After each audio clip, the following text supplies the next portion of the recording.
Hey guys, tonight we set our sights on the curiously somber world of Victorian mourning fashion. And trust me, you probably won't survive this all-black extravaganza without at least one raised eyebrow. The Victorians practically wrote the handbook on how to grieve in style, draping themselves in layer upon layer of midnight, colored garments, and elaborately veiled hats. But before you slip under your blanket and let the darkness of the era lull you to sleep, we have a little housekeeping to do. So, before you get comfortable, take a moment to like the video and subscribe, but only if you genuinely enjoy what I do here. And while you're at it, I'd love to know where you're tuning in from and what time it is over there. So drop your location and local hour in the comments. Now, dim the lights, maybe turn on a fan for that soft background hum, and let's ease into tonight's journey together. You rest your head on your pillow and imagine the clack of carriage wheels on cobblestone streets. Gaslit lanterns flicker along avenues lined with houses veiled in black creep. It's nighttime, a fitting hour to slip into the hush of this bygone era. The first thing you notice is an almost overwhelming sense of gravity. There's a deliberate stillness about these people, as though the entire world has paused for a moment of collective sorrow. Suddenly, you find yourself wearing a voluminous black cloak. It's heavy on your shoulders, the fabric thick and plain. You reach up to touch a veil that drapes over your face, obscuring your vision like a light fog. This is your introduction to Victorian mourning culture, an elaborate set of customs designed to put grief on public display. If you were a widow back in the mid-1800s, you'd be expected to follow strict etiquette rules, dictating everything from the color and material of your clothes to how often and if you could appear in society. The moment you stepped out of your home, you were a walking announcement. Yes, I'm in mourning. This is my sadness, made visible for everyone to see. It's a little dramatic, sure, but when your queen, Victoria herself, set the trend by wearing black for decades after her husband Prince Albert's death, you can bet the rest of the nation would follow suit. Already, your mind might be brimming with questions. For instance, did they really replace all the curtains in the house with black cloth? You glance around and spot a curtained window, edges fraying where it's been pinned up. Indeed, some families took this to an extreme. Black bombazine on every windowsill, black ribbons on the doorknobs, black gloves on the servants. It might sound like a macabre way to decorate airs, and probably a nightmare to keep clean, but it was a genuine societal expectation at the time. The seriousness of death was reflected in every possible corner of daily life. Even children got looped in, dressed in black or subdued shades, although sometimes you'd see a kid wearing a slightly less somber color if the family was transitioning out of the heaviest period of mourning. A mainstream historical fact you might find interesting: Queen Victoria remained in mourning from Prince Albert's death in 1861 until her own passing in 1901, 40 years of black dresses and solemn public appearances, though she was not continuously in the heaviest stage of mourning for all that time. Still, her reputation as the Widow of Windsor left an indelible mark on the era. People took their cues from the monarch, and if the Queen was going to cloak herself in black for what felt like an eternity, then the rest of society would adopt at least a version of her perpetual grief, where wearing mourning clothing wasn't merely a personal statement of loss. It was a way to communicate with your neighbors, friends, and even strangers that you were coping with sorrow. Strangely enough, this rather grim practice bred an entire marketplace of mourning dressmakers and suppliers. You might even joke that if you owned a haberdashery specializing in black crepe and black ribbon, you'd have been on a sure path to becoming a Victorian millionaire, assuming you didn't get overshadowed by bigger, more established family-run businesses. That's your first joke of the night. Mourning as a booming industry. Who would have thought sadness could be so profitable? But there's a quirky fact about these practices that might raise your eyebrows. Some families chose to wear black, not just for immediate relatives, but for more distant connections, like second or third cousins. This sometimes led to extended periods of wearing mourning attire, resulting in folks looking perpetually dressed for a funeral. In the eyes of the modern observer, that might sound like an excessive, even performative display of grief. Historians still argue whether these protracted periods of black garb were genuinely representative of deep personal loss, or were simply a duty-bound ritual to honor social norms and familial reputations. After all, no one wanted to be the scandalous relative who dared to wear a daringly colorful frock while a distant aunt was supposedly being mourned. In your mind's eye, you see a small group in the corner of a drawing room. They're speaking in hushed tones. There's a certain gravity in their manner, as though they're hyper, aware of every rustle of black silk. You catch faint traces of conversation about how the parlor would need to be redecorated for the next phase of mourning, which, if you're following the correct schedule, might be second mourning. Let's slip in a light-hearted moment for you. Imagine if you were invited to one of these gatherings and showed up in hot pink. The gasp would be so loud, it'd probably rattle the teacups off the table.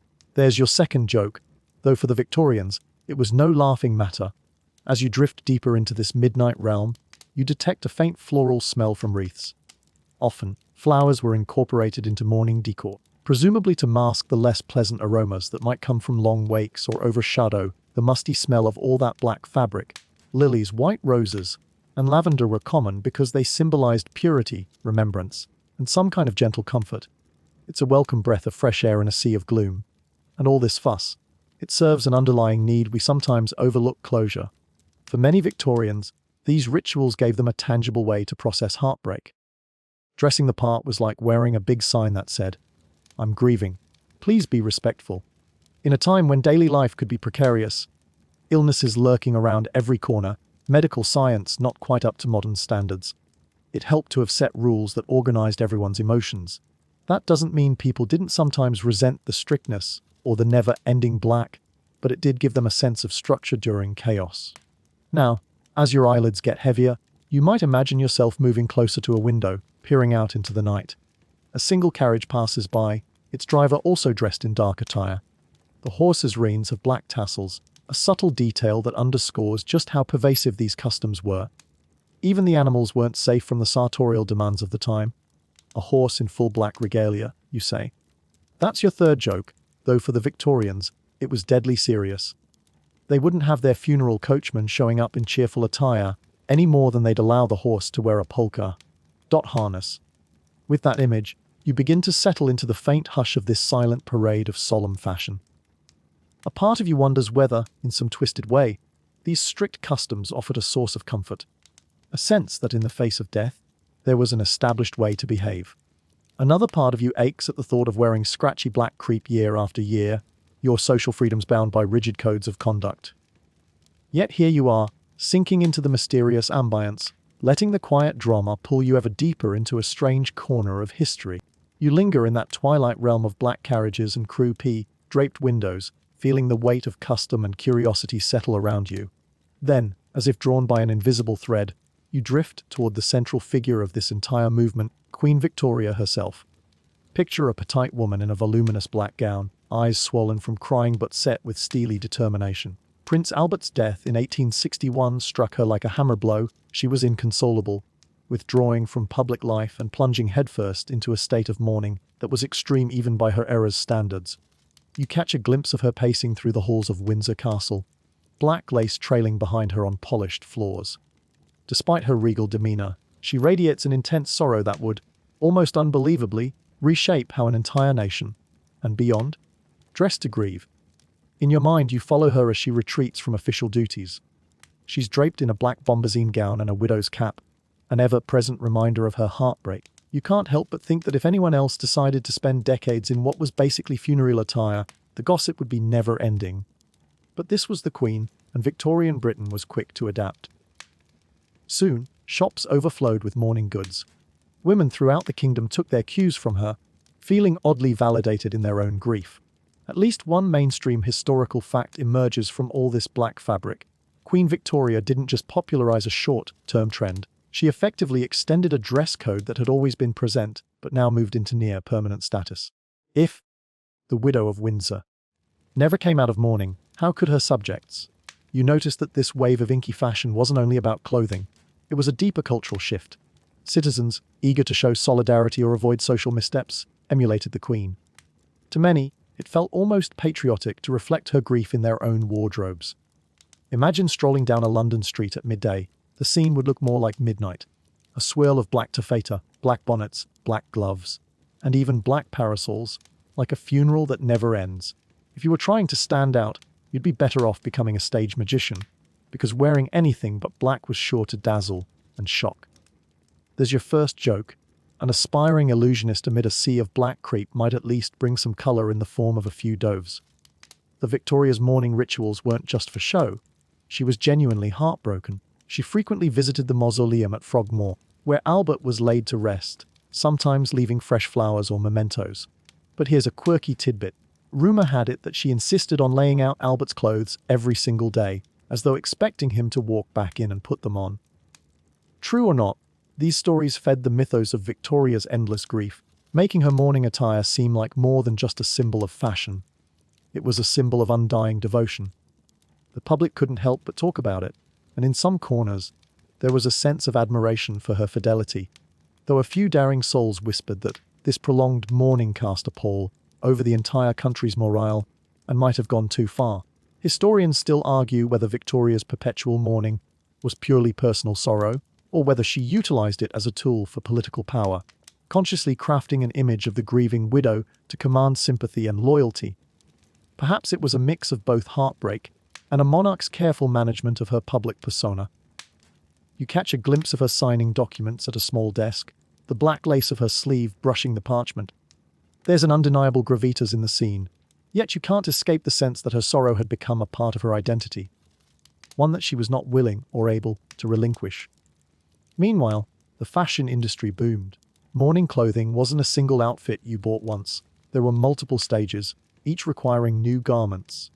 Crepe for deep mourning, slightly lighter fabrics for second mourning, subdued greys and lavenders for half mourning. If you had the money, you'd cycle through these stages with a new wardrobe each time, sometimes spending an absurd amount on black ribbons and accessories. In a way, Queen Victoria's tears were fueling an entire economy. Dressmakers couldn't believe their luck. Imagine them exclaiming, "Long live the Queen in black." There's your second joke, though in fairness, these tailors and milliners were likely torn between compassion for their grieving monarch and the reality that her sorrow paid their bills. Walking through a Victorian department store in your mind, you see shelves stacked high with crepe, bombazine, and black jet jewelry. The clinking of polished jet beads is mesmerizing. A young saleswoman, dressed head to toe in a respectful dark ensemble, offers you a selection of mourning brooches.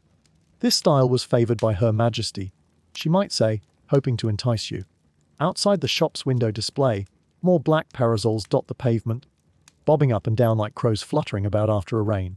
It's a strange sight, and you might feel a bit uneasy at how grief has become such a spectacle, how it's on sale for anyone to purchase.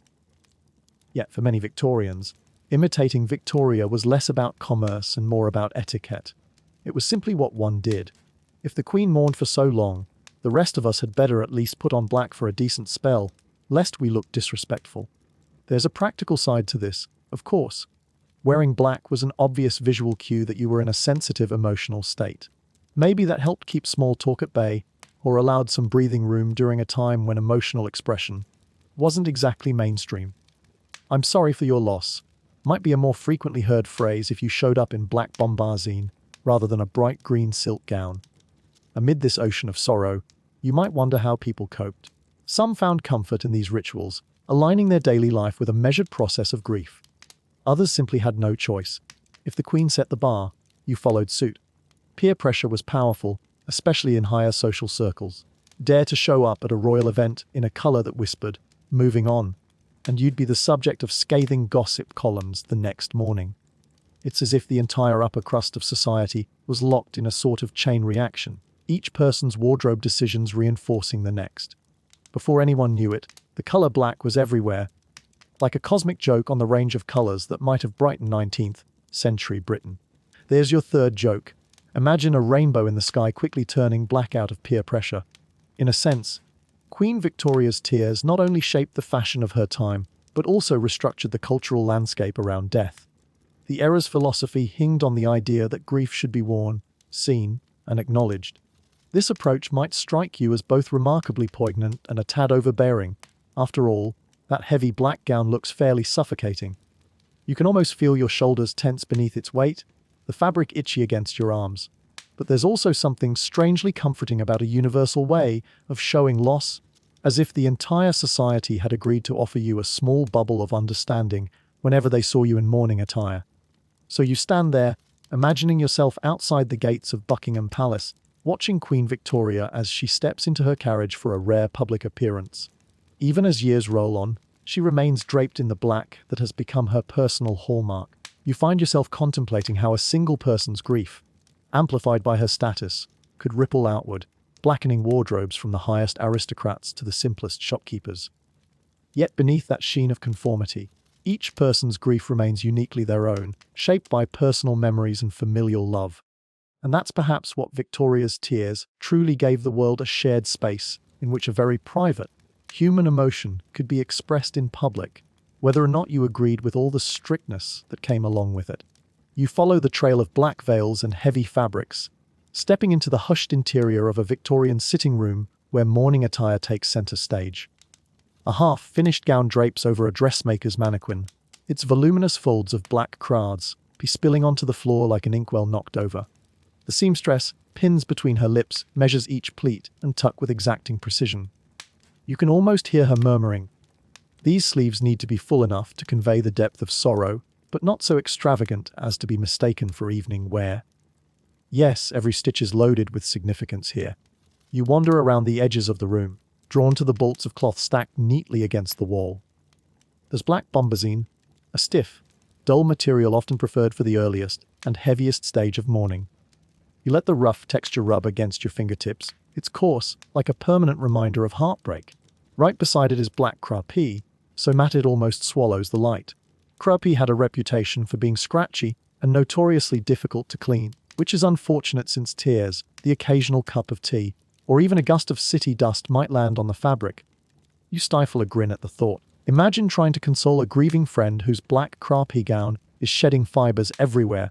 So much for a sympathetic shoulder. There's your first joke. Victims of runny mascara and crapie might look like a living Rorschach test. Then there's the transition to dull greys and purples, a phase that comes later when you've moved past the rawness of your loss. This is sometimes called second mourning, half mourning, depending on how precise you want to be. You pick up a length of grey silk, the colour of a storm cloud, and imagine it draped as a gown. To modern eyes, it still looks sombre, but compared to pitch black bombazine, it feels downright festive. Another bolt in a pale lavender shade sits close by. You run your hand across it, thinking it might look rather nice under different circumstances. But here, it's just another step in the prescribed journey of grieving. Once black is deemed too severe, you inch toward these muted tones, letting society know that your sorrow, though still present, is somewhat less acute. The Victorians had an almost obsessive devotion to these colour rules. If you jumped from full mourning black to, say, a cheerful shade of sky blue, your neighbours would talk, maybe even recoil in disbelief. It was a delicate dance. A mainstream historical fact that might interest you is that this colour-coded approach to mourning had earlier roots in Europe, but the Victorians systematized it to a degree few had seen before. Take the 16th century. Black was certainly common for mourning, but it wasn't until the Victorian era that wearing black, and doing so in distinct stages, became a near universal social code. And if you were wealthy, you might change your wardrobe multiple times within a single mourning period, each garment meticulously reflecting how many months had passed since your loss. Historians still argue whether this intensely structured approach to grief truly helped individuals process their emotions, or simply added more pressure at a vulnerable time. Some believe that these rigorous color shifts gave mourners a visual and symbolic path for healing. You start in the darkest place and gradually move toward lighter shades, mirroring your emotional journey. Others suggest it was just another set of societal expectations that forced people to perform grief. An outward show that might not match their internal feelings. You can see both sides of it as you watch the seamstress cut into a fresh piece of black cloth. Perhaps for some, the ritual was comforting, while for others, it felt like an elaborate cage.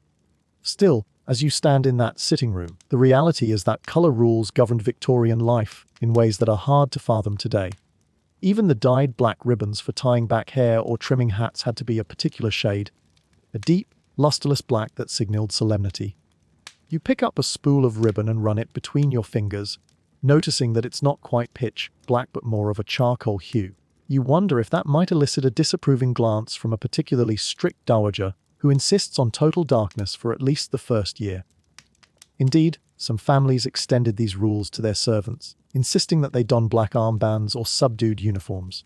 And if you really wanted to go above and beyond, you'd drape the entire household, lampshades, doorknobs, curtains, and more, in black. Victorian houses in mourning could be awfully dim places. A quirky tidbit pops into your head: some mourners found creative ways to reuse or alter their mourning clothes once they'd moved on to the next phase. Since fabrics were pricey, it wasn't uncommon to see people dye or restyle their garments. In fact, there's a story of a resourceful woman who, after shifting to half mourning, removed the black trim from her gown and replaced it with lavender embellishments, only to reattach the black trim weeks later when a distant relative passed, forcing her back into full mourning. You chuckle softly, picturing this endless cycle of pinning on and ripping off black lace. That's your second joke. Like the ultimate clothing puzzle where sadness is the only reason you keep re-puzzling. You step closer to the dressmaker's mannequin for a final look at the black gown in progress.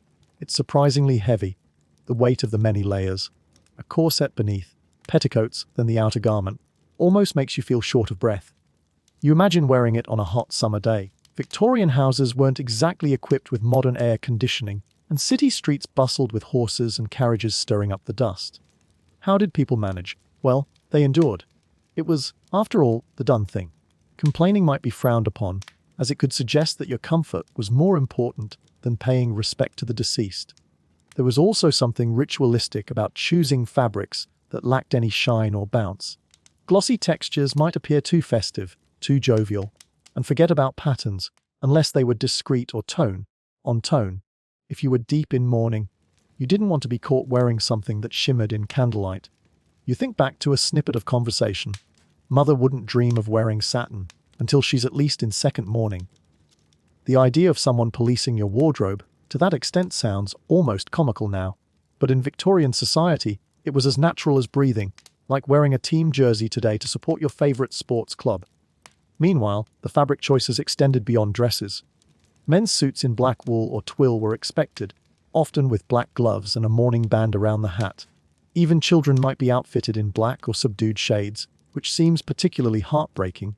The bright outfits of childhood swapped for these funerary tones. Yet, it wasn't all gloom as children grew bored or fidgety.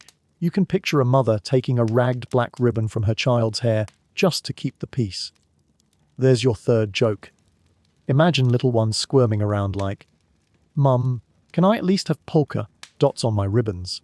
The entire system of color rules was so comprehensive that you might say the Victorians had a veritable rainbow of mourning shades, ranging from black as night to grey as a rain cloud to mauve and lavender that whispered, "I'm still sad, but I might be okay someday." And in a way, these color-coded stages formed a silent language. If you spotted a friend in half mourning, you'd know enough time had passed that it might be acceptable to invite them for a quiet afternoon tea. If they were dressed in unrelieved black, you'd approach them gently, not expecting them to join social outings. It's a nuanced dance, and for those who adhered to it, color was more than just a fashion statement. It was a declaration of emotion coded into cloth. All this comes to mind as you watch the seamstress carefully pack away her pins, folding the black gown into a neat bundle that's ready for fitting. Tomorrow, someone will wear this garment and present themselves to the world as a living symbol of loss. It might be a recent widow, or perhaps a daughter mourning a parent. But whichever stage of grief they're in, they'll be wrapped in the era's unwavering expectation that sorrow must be seen in thread and dye. As you step back, the hushed room seems to exhale, the black fabrics rustling like a shared lament. You let yourself sink deeper into that quiet, comforting darkness, pondering whether having such rigid guidelines might help the mind find some semblance of order in chaos, or if it simply boxes the heart in. As the seamstress's shears finally hush, you slip through a narrow doorway into another quiet parlour, a slightly more intimate space where the protocols for grieving wives unfold in painstaking detail. You notice a newly widowed woman perched on a settee, her hands folded tightly in her lap. She's dressed head to toe in what the Victorians termed widow's weeds, a somber uniform that leaves no doubt about her loss. A heavy black veil spills from the brim of her bonnet, brushing against her waist. She seems almost cocooned, separated from the world by this gauzy curtain of sorrow. You stand a few steps away, observing the subtle differences in her attire compared to others in mourning. It's not just the black dress, although that's certainly a major feature. It's the layered crape covering every surface, from collar to skirt hem. It's the length of the veil that extends well below her elbows, symbolizing the depth of her grief. And it's the near, complete absence of decoration. Even the smallest hint of lace or embroidery else, beyond the standard black crape, would be deemed too frivolous for a proper widow in the first stage of mourning. You can almost feel the weight of it. The garment seemed to envelop her, as though even standing up would require an effort of will. A mainstream historical fact underscores this: Victorian etiquette guides often advised that a widow remain in full mourning for at least a year and a day, during which time she was expected to wear only black. She might move into second mourning after that, typically transitioning to slightly lighter fabrics and allowing limited trimmings in white or grey. However, the truly devout, and often deeply traditional, widows might extend their weeds indefinitely, mourning their spouses publicly for the rest of their lives. In extreme cases, it became a badge of piety, an outward demonstration of a sorrow that never ended. Historians still argue whether these strict protocols provided widows with a structured framework to grieve, or trapped them in a never-ending performance of sadness. On one hand, wearing weeds functioned as a shield, granting a kind of temporary sanctuary from social pressures. Neighbors saw the veil and automatically knew to speak in hushed tones, offer condolences, and not invite the widow to raucous gatherings. On the other hand, that same veil could become a prison, cutting the widow off from normal activities, from conversations that might bring solace, or from small joys that could rekindle a spark of life. You sense the tension in the air as the woman on the settee, despite her polite posture, seems guarded. She's probably considering her new social limitations. A widow in deep mourning wasn't expected, or in many cases even allowed, to attend social events. Balls, dinner parties, theatres, absolutely off limits. She might receive close friends in her home, but even then, it was usually a subdued affair, no laughter above a muted chuckle. That's your first joke. Imagine trying to muzzle your giggle at a tea party because you're wearing the official costume of sadness. Good luck with that. Still, there's a quirky tidbit in all this solemnity. Some widows found creative loopholes. For instance, if they absolutely had to attend a public function, they might hide at the back or slip in and out quickly. Others capitalized on any appropriate charitable events, because helping orphans or funding a new hospital wing was considered suitably somber, and used those gatherings as their rare social outlet. You can almost see them in your mind, carefully adjusting their veils so as to appear devoutly mournful while secretly feeling relieved to be out of the house. A small spark of life might flicker under the black crape like a clandestine breath of fresh air. Part of you wonders how younger widows coped. Imagine being a 22-year-old bride who, within a year, loses her husband to an illness or an accident. You might be locked into wearing widow's weeds at a time when your peers are stepping out into society, forging alliances, attending dances. Instead, there you are, swathed in crepe and largely confined to your home, at least for the first part of your grief. And if you bristle at these protocols and try to break them, well, expect raised eyebrows and whispered gossip in the candlelit corridors of your social circle. Did you see her wearing, gasp, an ivory ribbon on her wrist? She only lost her husband 6 months ago. So there's your second joke. Although for the Victorian upper class, such a scandal might as well have been an earthquake. You can almost hear the tapping of teacups in the next room, accompanied by polite murmurs about an unfortunate widow who dared to trim her bonnet with a discreet rosette after a mere 11 months. These are the unspoken rules that govern a widow's behavior: no loud conversation, no flamboyant garments, certainly no public amusements. She's expected to be the living epitome of woe, a billboard for her heartbreak. In a world without social media, the color of your dress was your status update, broadcasting to everyone your emotional journey. As you continue to observe, you notice the limited gestures of comfort offered to this widow. Friends might stop by to bring a meal or share a quiet chat, but there's also a sense that people tiptoe around her, as though her grief is contagious. Ironically, this can result in further isolation, a lonely predicament where the thing to do is stay away unless explicitly invited. Another layer of black crepe on the widow's heart, if you will. Amid all these constraints, you can't help but sympathize with the exhaustion that must come from constantly projecting sorrow. Where does genuine healing fit into this picture? Perhaps, for some, adhering to every last rule felt like an anchor in a storm. If you follow each custom to the letter, at least you know you're doing it correctly. But for others, it had to be draining, like an endless theater performance in which you're never allowed to drop character. There's your third joke. Maybe you'd slip a note under the door of your best friend's house. Send chocolate and comedic novels. I'm suffocating under this veil. When you peek at the widow on the settee again, you notice the black veil is slightly translucent. Sometimes, These veils were so thick that seeing through them was a challenge, which presumably also helped shield the wearer's tears or expressions from prying eyes. Yet there were gradations even in veil transparency. Thicker in full mourning, then thinner in second mourning, and eventually you might discard the veil altogether, though you'd still wear black.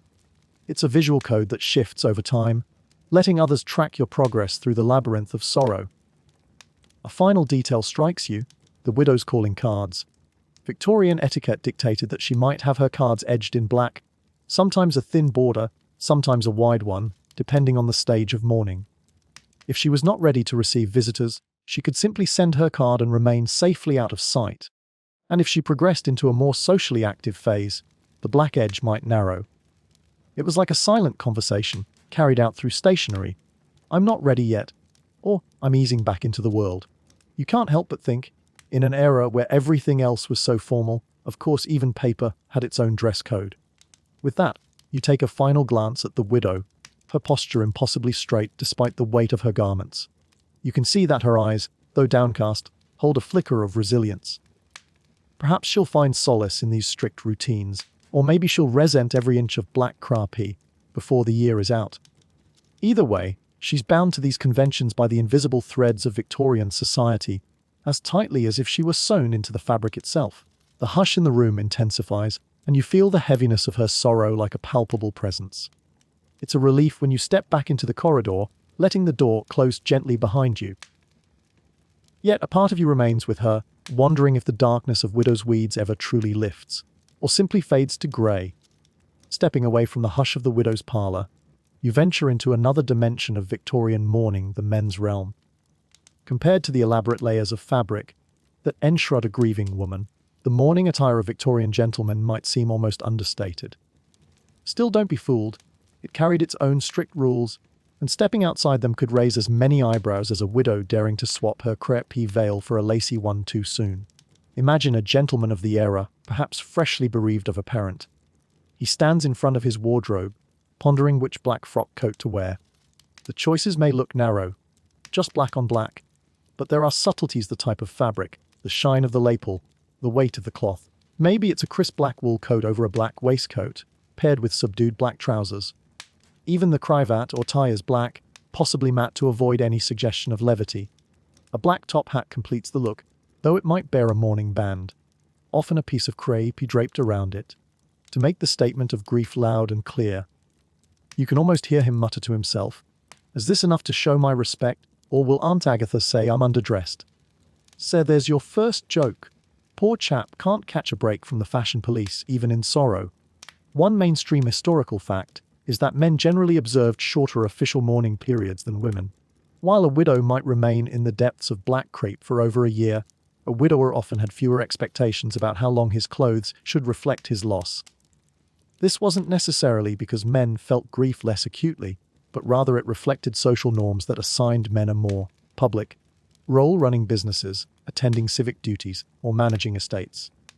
Restricting them to months of inactivity or strictly coded attire was seen as impractical. That said, there was still a tacit understanding that for a set duration, maybe several weeks or months, he'd adopt a subdued wardrobe: black gloves, black hat band, black cravats.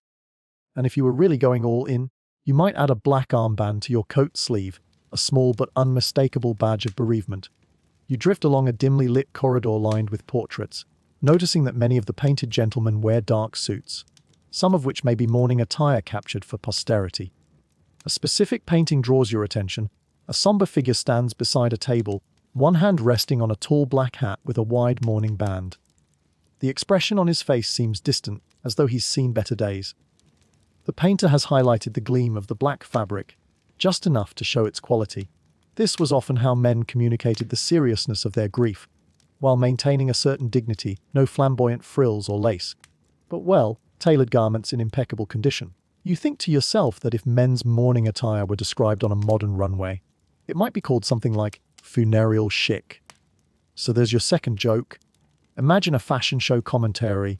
Here we see Lord Farnsworth, sporting the latest in sorrowful evening wear. Still, there's a quirky tidbit about men's mourning practices that might surprise you. While the Victorian era insisted on black suits for outward appearances, many men also used subtle signals to show just how deep their mourning ran. For instance, the handkerchief they carried might have a black border, or their stationery would bear a thick black edge. In some cases, a man might even wear black cufflinks made of jet or onyx. Tiny details that only the observant would catch. These accessories served as a quiet reflection of personal sorrow. Not everyone paraded around in full mourning regalia for extended periods, especially if they had pressing business interests that required them to stay socially active. But those small adornments allowed them to remain visually in solidarity with grief, without hindering their everyday responsibilities too much. If you follow him into a London club, imagine the hush of leather armchairs and wood, panelled walls. You might see a handful of men in black suits. Some have black bands on their left arms or hats stacked in the corner adorned with black ribbons. They converse in low tones, occasionally glancing down at their attire, as though to remind each other that there's a shared sorrow in the room. Yet the moment could shift to talk of politics or the day's news, leaving you to wonder how much of their grief they truly wear on their sleeves, and how much is simply expected courtesy. Historians still argue whether men's comparatively lighter mourning obligations reflected genuine social priorities, or a kind of unspoken sexism. Perhaps the idea was that men's roles as providers and public figures couldn't be impeded by prolonged, elaborate mourning. Alternatively, some suggest men got off easier because Victorian culture granted them more freedom to move beyond performative grief. A man could remove his black band sooner, slip back into the normal routines of life, and nobody would accuse him of forgetting the deceased. On the flip side, a widow who dared lighten her dresses too soon was practically branded a social pariah. It's one of those debates that reveals how gendered the entire mourning process was, highlighting the invisible scaffolding that kept society upright, or constrained, depending on your viewpoint. As you continue to explore, you notice that men's mourning garb wasn't always purely black from head to toe. For certain relatives, more distant ones, he might opt for standard dark suits with a black tie or cravat, allowing him to avoid the full solemnity demanded for immediate family members. The difference was subtle but important. You didn't want to appear indifferent to a cousin's passing, but you also didn't want to look like you'd lost your spouse if that wasn't the case. The male uniform of the era made such gradations less obvious than a woman shifting from all black to lighter tones, but the intention was similar. There was a kind of coded communication about the depth of your loss. Occasionally, a gentleman might face the paradox of overlapping mourning periods, losing multiple relatives in quick succession. You picture a man flipping through a mental calendar of how many weeks he'd been in mourning for his aunt, just as news arrives that his brother passed away. Does he restart his entire wardrobe at the deepest black, or does he tack on an extra black armband? For those with sprawling family trees, it might feel like permanent gloom. There's your third joke. Someone might need a color-coded timetable just to keep track. Is it the second mourning for Aunt Mildred, or the third mourning for Cousin Harold? I can't keep it straight. Social gatherings presented their own dilemmas. If you were a gentleman in mourning, you might still appear at a public event, but you'd keep your interactions minimal. Perhaps you'd exchange polite nods, avoid dancing ace if dancing was unoffered, and make an early exit. Everyone would understand that you were merely fulfilling an obligation by showing up for a colleague or a friend. Meanwhile, the presence of your black attire would function like a beacon, reminding others that you weren't fully available for light-hearted banter. It could be an uncomfortable balancing act, but social expectations often demanded at least a cursory appearance. One more facet of men's mourning deserves a spotlight: the relationship between mourning attire and military uniforms. If a man was in the armed forces, how did he navigate these codes of dress? Generally, a black crepe armband over the uniform served as a universal signal of bereavement. The uniform itself might remain the same color, often red or blue in certain regiments, but the black band was an unmistakable marker. Even so, some officers chose to wear black gloves or add a black sash for formal events. This intersection of duty and sorrow showcased how flexible yet pervasive mourning customs were. Even in the ranks, tradition had to be honored. After spending time in the quiet gloom of men's mourning, you emerge into the evening air. Perhaps you spot a few gentlemen hurrying along the cobbled streets, their black coats blending into the dusk. A fleeting thought crosses your mind. Compared to the widows weighed down by layers of suffocating black crepe, these men seem relatively unencumbered. Yes, they wear black suits, but suits are already standard for so many Victorian occasions. The difference lies in the accessories and the mandatory gloom that lingers around them. It's a subtlety not lost on you. Yet, You can't help but admire the formal elegance in their attire. If you were to stand them side by side, men in mourning next to men dressed for an ordinary day, you'd see only slight differences: darker ties, perhaps an armband. The point was to communicate respect, not to overwhelm. In fact, there's a certain dignity in the restraint. For better or worse, Victorian society expected men to remain steady in the face of tragedy. So they wore their black, bowed their heads, and carried on. Whether that was a healthier approach to grief or just another societal performance remains open to question. But for now, as you watch the last of the black-clad figures disappear down a lamplit street, you sense that you've glimpsed the quieter side of Victorian sorrow, one that speaks volumes in the hush of a well-fitted coat. A faint glow catches your eye, a subtle glint that draws you down a narrow corridor into a modest drawing room. On a small table, you see a collection of trinkets arranged like tiny relics from a shrine. Each piece, upon closer inspection, resonates with a certain poignancy. These are mourning accessories, the macabre jewelry trends that defined Victorian bereavement. An onyx brooch, jet beaded necklaces, and carefully braided locks of hair peek out from velvet cases. It's an odd assortment, but in the Victorian mindset, these items served as tangible mementos of lost loved ones. You pick up a brooch that seems heavier than its size would suggest. Its frame is made from polished jet, gleaming but dark, like obsidian. In the center, there's a compartment holding a snippet of hair, arranged in an intricate pattern. Hair jewelry was all the rage back then, especially for mourning. You can almost picture a Victorian artisan painstakingly weaving a deceased relative's hair into a brooch or a ring, every twist a tribute to memory. It strikes you as both intimate and unsettling, carrying a piece of the departed not just in your heart, but pinned right to your clothing. You can almost imagine your modern-day friend's reaction if you said, "I'm wearing great grandma's hair for luck." So there's your first joke. Let's just say that's not going to start a new hashtag trend. One mainstream historical fact stands out. Queen Victoria herself popularized jet jewelry by wearing it throughout her prolonged mourning for Prince Albert. Hailing primarily from Whitby in North Yorkshire, jet became the go-to material for mourning pieces. The demand soared, fueling an entire industry dedicated to crafting brooches, lockets, earrings, and even decorative comms. For a time, Whitby jet workshops thrived, turning out countless tokens of sorrow that ended up pinned to the collars and cuffs of the grief-stricken. The weight of black jewelry dangling from so many ears and necks must have been a near-constant reminder that death was never far away in Victorian life. You reach for a ring next. Set into the band is a minuscule portrait, framed by a band of intricately carved black. On the backside, there's a small glass pane beneath which lies a thread of hair. It's hardly visible, but the knowledge that it's there feels eerie.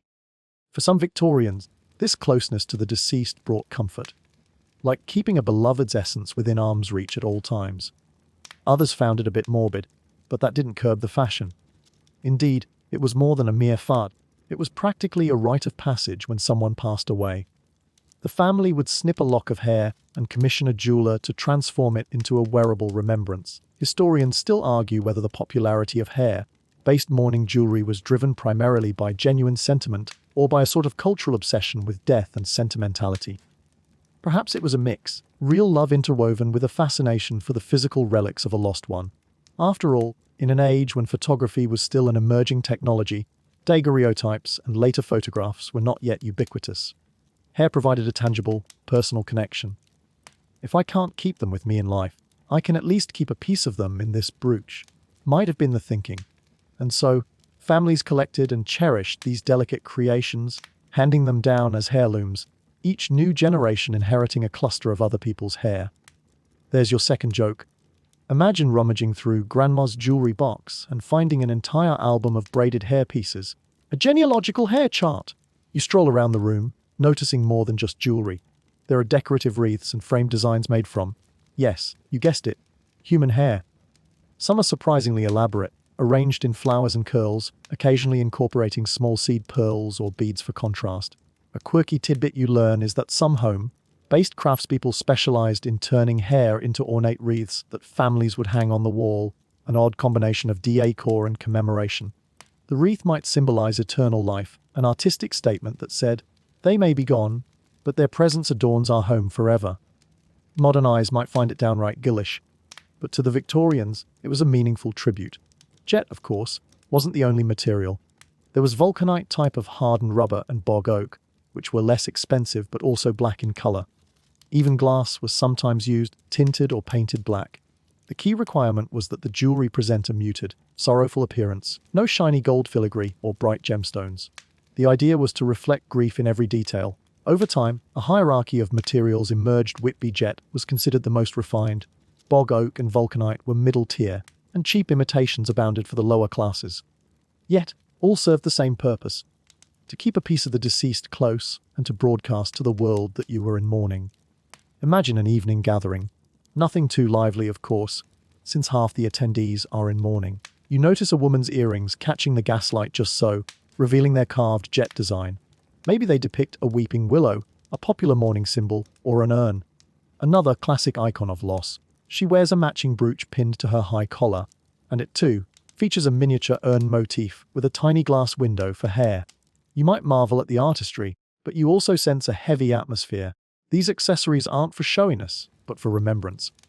If you tried to crack a joke about gloomy bling, well, you'd likely earn yourself a swift glare. There's your third joke, though hopefully you'll keep it to yourself if you actually time-traveled.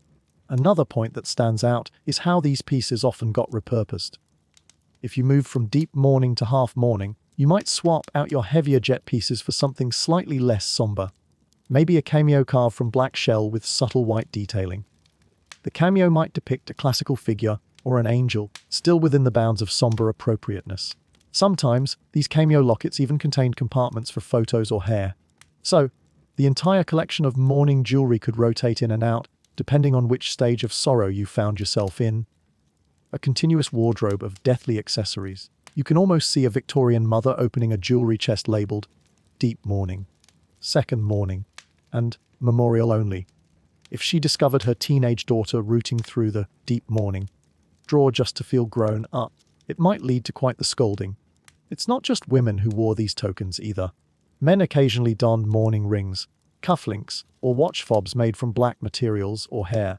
Think of a gentleman pulling out his pocket watch at a railway station, the chain glinting darkly against his waistcoat. Perhaps a small compartment in the watch fob contains a photograph or a lock of his departed father's hair. It's a subtle statement, but one that Victorians would recognize instantly. The symbols were ubiquitous, each piece proclaiming, "I carry my grief with me." As you examine the final trinket, a pendant shaped like a tiny coffin with a hinged lid, you can't help but reflect on the emotional weight of these possessions. Did they truly bring comfort, or did they serve as constant reminders of heartbreak, making it impossible to move on? Victorians seemed determined to anchor themselves to the memory of the dead, yet in doing so, they enveloped their present moments with a constant whisper of mortality. Maybe it was a collective coping mechanism in an age when death came calling more often, thanks to diseases and limited medical knowledge. Or maybe, as some argue, it was a cultural fixation on the afterlife that helped everyone feel a little closer to the ones they'd lost. And so you set the pendant down, careful not to let its tiny lid clink too loudly. In the back of your mind, you wonder what it would be like to wear such jewelry today. Perhaps it's not so different from keeping old photographs in lockets or memorial tattoos. The impulse to remember, to hold on to tangible fragments of a loved one, remains universal, even if the Victorians took it to an extreme with their hair wreaths and carved jet brooches. Stepping away from that table of dark adornments, you sense the hush of the room as though the very walls are holding their breath in respect. Each ornament feels imbued with a story, some tragic, some comforting, and all undeniably connected to the reality of grief. In this moment, you see how Victorians turned loss into an art form, weaving sorrow into beauty, fashion, and symbolism. It's a reminder that, for all the heaviness, there was also a tenderness in these gestures, a wish to keep loved ones near, even beyond the veil of death. Leaving behind the gleam of jet jewelry, you step into a corridor where time itself seems measured out in shades of black, grey, and lavender. The floor creaks beneath your feet, as if reminding you that Victorian mourning was no fleeting gesture. It was a carefully orchestrated parade of garments, charting the journey from raw grief to the cautious re-emergence of colour. You walk past a series of wardrobes, each containing dresses that mark distinct phases of mourning. In the first is the deepest black, then the black with minimal trimming, then the dull greys, and finally the soft lilacs and lavenders of half mourning. Picture yourself waking one morning in a Victorian home, checking a calendar, or perhaps the household ledger. where someone has carefully calculated how many months have passed since the family member's death. 7 months in, you might mutter, time to trim some of the veil. The notion feels odd to modern sensibilities, but for the Victorians it was a sign of adhering to societal expectations. The strict timelines went roughly like this. After the funeral, one entered deep mourning, or full mourning, for several months, sometimes up to a year.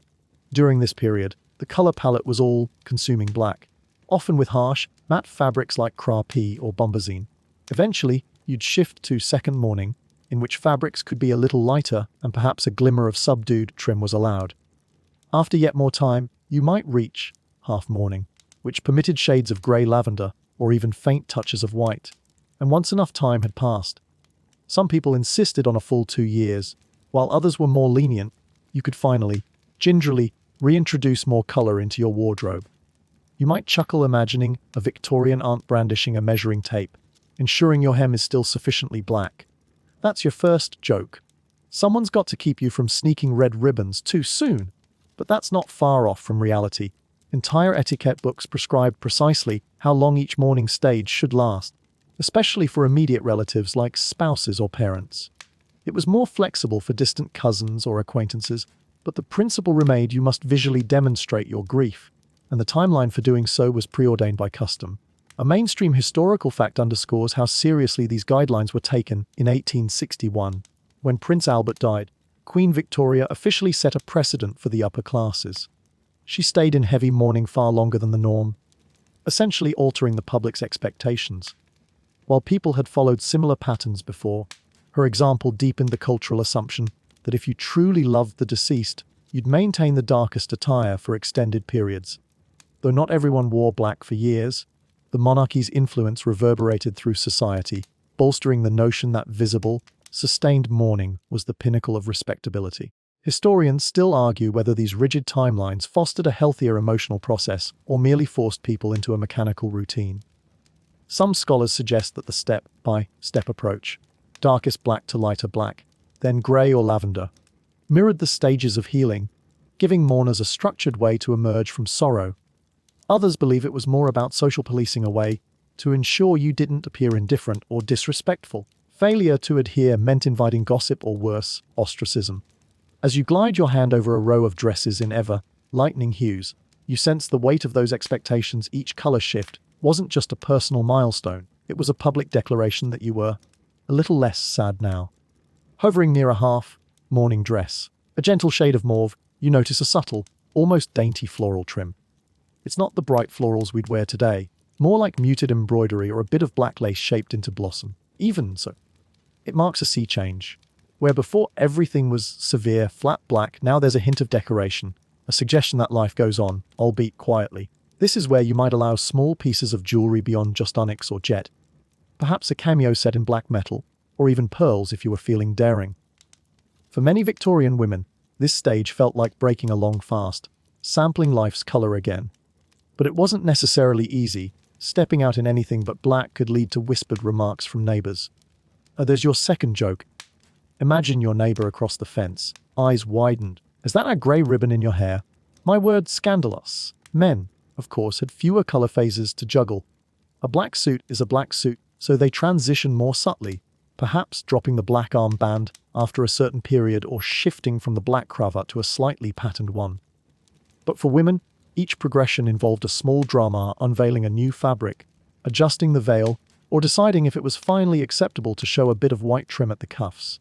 Indeed, entire articles in women's magazines debated the best point at which to transition from second mourning to half mourning, usually referencing some nebulous, appropriate time that might vary by region and by your relationship to the deceased. One quirky tidbit that might amuse you is the phenomenon of mauve mania. In the mid-19th century, chemist William Henry Perkin accidentally discovered the dye mauveine, which quickly became popular because it was a striking but not overly bright color. For a while, it flooded fashion trends in general. But for the mourning crowd, mauve offered a perfect half-mourning shade, soft enough not to seem disrespectful, yet definitively lighter than black or grey. Some historians note that the timing of mauveine's discovery coincided almost too perfectly with the Victorian fixation on half-mourning. Demand soared, and countless women stepped out in dusty purple gowns, relieved to have a color that signaled, still sad but on the mend. Who knew a lab accident could shape the grieving wardrobes of a generation? Even children weren't exempt from these phased transitions. You might spot a little girl initially dressed in black calico following a grandparent's death. After months passed, she might be allowed a grey pinafore, then perhaps a lilac sash. The logic behind this is both heartbreaking and methodical. Children learn from a young age that grief is a public display, governed by specific rules. They might not fully understand the emotional underpinnings, but they certainly grasp the routine. We wear black for a while, then we wear not so black. Of course, even with these formal stages, not everyone adhered to them with the same diligence. Some families truncated the process if finances were tight or if they simply didn't believe in drawn-out displays of sorrow. Others extended it far longer, perhaps due to personal conviction or fear of social judgment. Imagine a widow who never moves past the second stage, retaining a veil for years beyond what society usually expects. People might whisper about her being stuck in the past, or, conversely, praise her loyalty to her spouse's memory. Amid this labyrinth of color-coded grief, you reflect on the emotional toll. For some, each shift in wardrobe could be a small victory, a lightening of the burden. For others, it might feel forced. Okay, so at 6 months, I'm allowed to wear white lace at the cuff. But what if I'm not ready to feel less miserable? The timeline might not sync with a person's true emotional journey. There's your third joke. Imagine a Victorian therapist prescribing, "Take 2 black crepe gowns and call me when you're ready for mauve." With one last look at the rows of dresses, you let your fingertips linger on a gown that hovers between black and grey, maybe a charcoal color. It's in that transitional zone, neither fully mournful nor entirely relieved of sorrow. The fabric is worn, suggesting its owner might have clung to this stage for a while, perhaps reluctant to move on or uncertain about the social repercussions. This garment, in its ambiguity, captures the complexity of Victorian mourning culture, a tension between genuine feeling and the rules imposed by society. The very idea that your emotional state should be publicly scheduled, measured in dyed silk and lace, can feel both comforting and stifling. Stepping away, you imagine a Victorian woman in half-mourning, finally reaching for a gentle pink garment in her wardrobe, an act of quiet defiance against the ocean of black. Maybe she faces the mirror, heart pounding, wondering if it's too soon or if she can finally exhale. It's a poignant image, reminding you that beneath all these fabrics and prescribed timelines lies an intensely human story: love, loss, and the need to navigate both within the confines of a tightly regulated culture. And with that reflection, you drift onward, leaving behind the kaleidoscope of subdued colors that mark the slow, formal dance from grief's darkest night to the cautious dawn of renewed life. Stepping beyond the subtle shifts of half-mourning and into the broader world outside, you find yourself in a realm where the daily rhythms of life are overshadowed by an all-pervasive insistence on hushed decorum. The black-clad community you've been exploring doesn't stop at personal attire. It spills out onto the streets, into carriages, and even onto the horses themselves. You watch as a long funeral procession rolls by, each carriage draped in black crepe, every occupant dressed in muted tones. It's as though the entire city has turned down its volume, out of respect for the recently departed. At the head of this somber caravan are jet black horses, their harnesses and reins adorned with long, flowing black ribbons. In some cases, those ribbons brush the ground, symbolic of the heaviness of the grief being borne. Imagine the challenge of keeping those ribbons from tangling or dragging in mud. Victorians could be meticulous, but the weather wasn't always so cooperative. Still, the sight of these darkly outfitted horses adds to the mystique, transforming an already solemn occasion into a public statement of mourning. You recall a friend joking, "They've even dressed the horses for the funeral. At least they didn't try to teach them to cry." See, there's your first joke. Although picturing a horse dabbing its eyes with a black lace handkerchief might offer a peculiar sense of comic relief, a mainstream historical fact emerges here. Many wealthy Victorians went to extravagant lengths to display grief, sometimes employing mutes, professional mourners who walked alongside the hearse in complete silence, signaling deep sorrow. More ostentatious funerals might include multiple black-plumed horses and entire retinues of attendants, each costumed in black garments. The unspoken rule was that the level of display reflected not only the depth of loss, but also the status of the deceased. Hence, a duke's funeral could look like a grand parade, while a modest family might settle for a single horse-drawn hearse with a few black ribbons. Regardless of scale, the solemn aesthetic remained consistent. making it clear that Victorians believed death deserved a public performance of respect. But it wasn't merely funerals that brought this hush to city streets. During heavy mourning periods, even casual conversations were expected to be subdued. Picture a bustling London thoroughfare where, instead of boisterous chatter, passers-by speak in measured tones. Shopkeepers might greet you politely but keep the volume low. You'd rarely hear the hearty laughter that might otherwise echo near an alehouse. It's as if everyone senses an invisible sign: tread gently, for sorrow is near.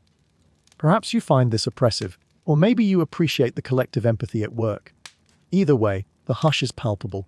Of course, not everyone followed these norms to the same degree. A quirky tidbit you stumble upon in rural areas: some families were far less strict about draping their horses or maintaining a near-funereal hush. They might adopt basic mourning attire and hold a respectful funeral, but they didn't necessarily transform the entire farm into a scene from a Gothic romance. One local farmer might keep a black cloth over the barn door for a few weeks, while his neighbor simply put on a dark armband.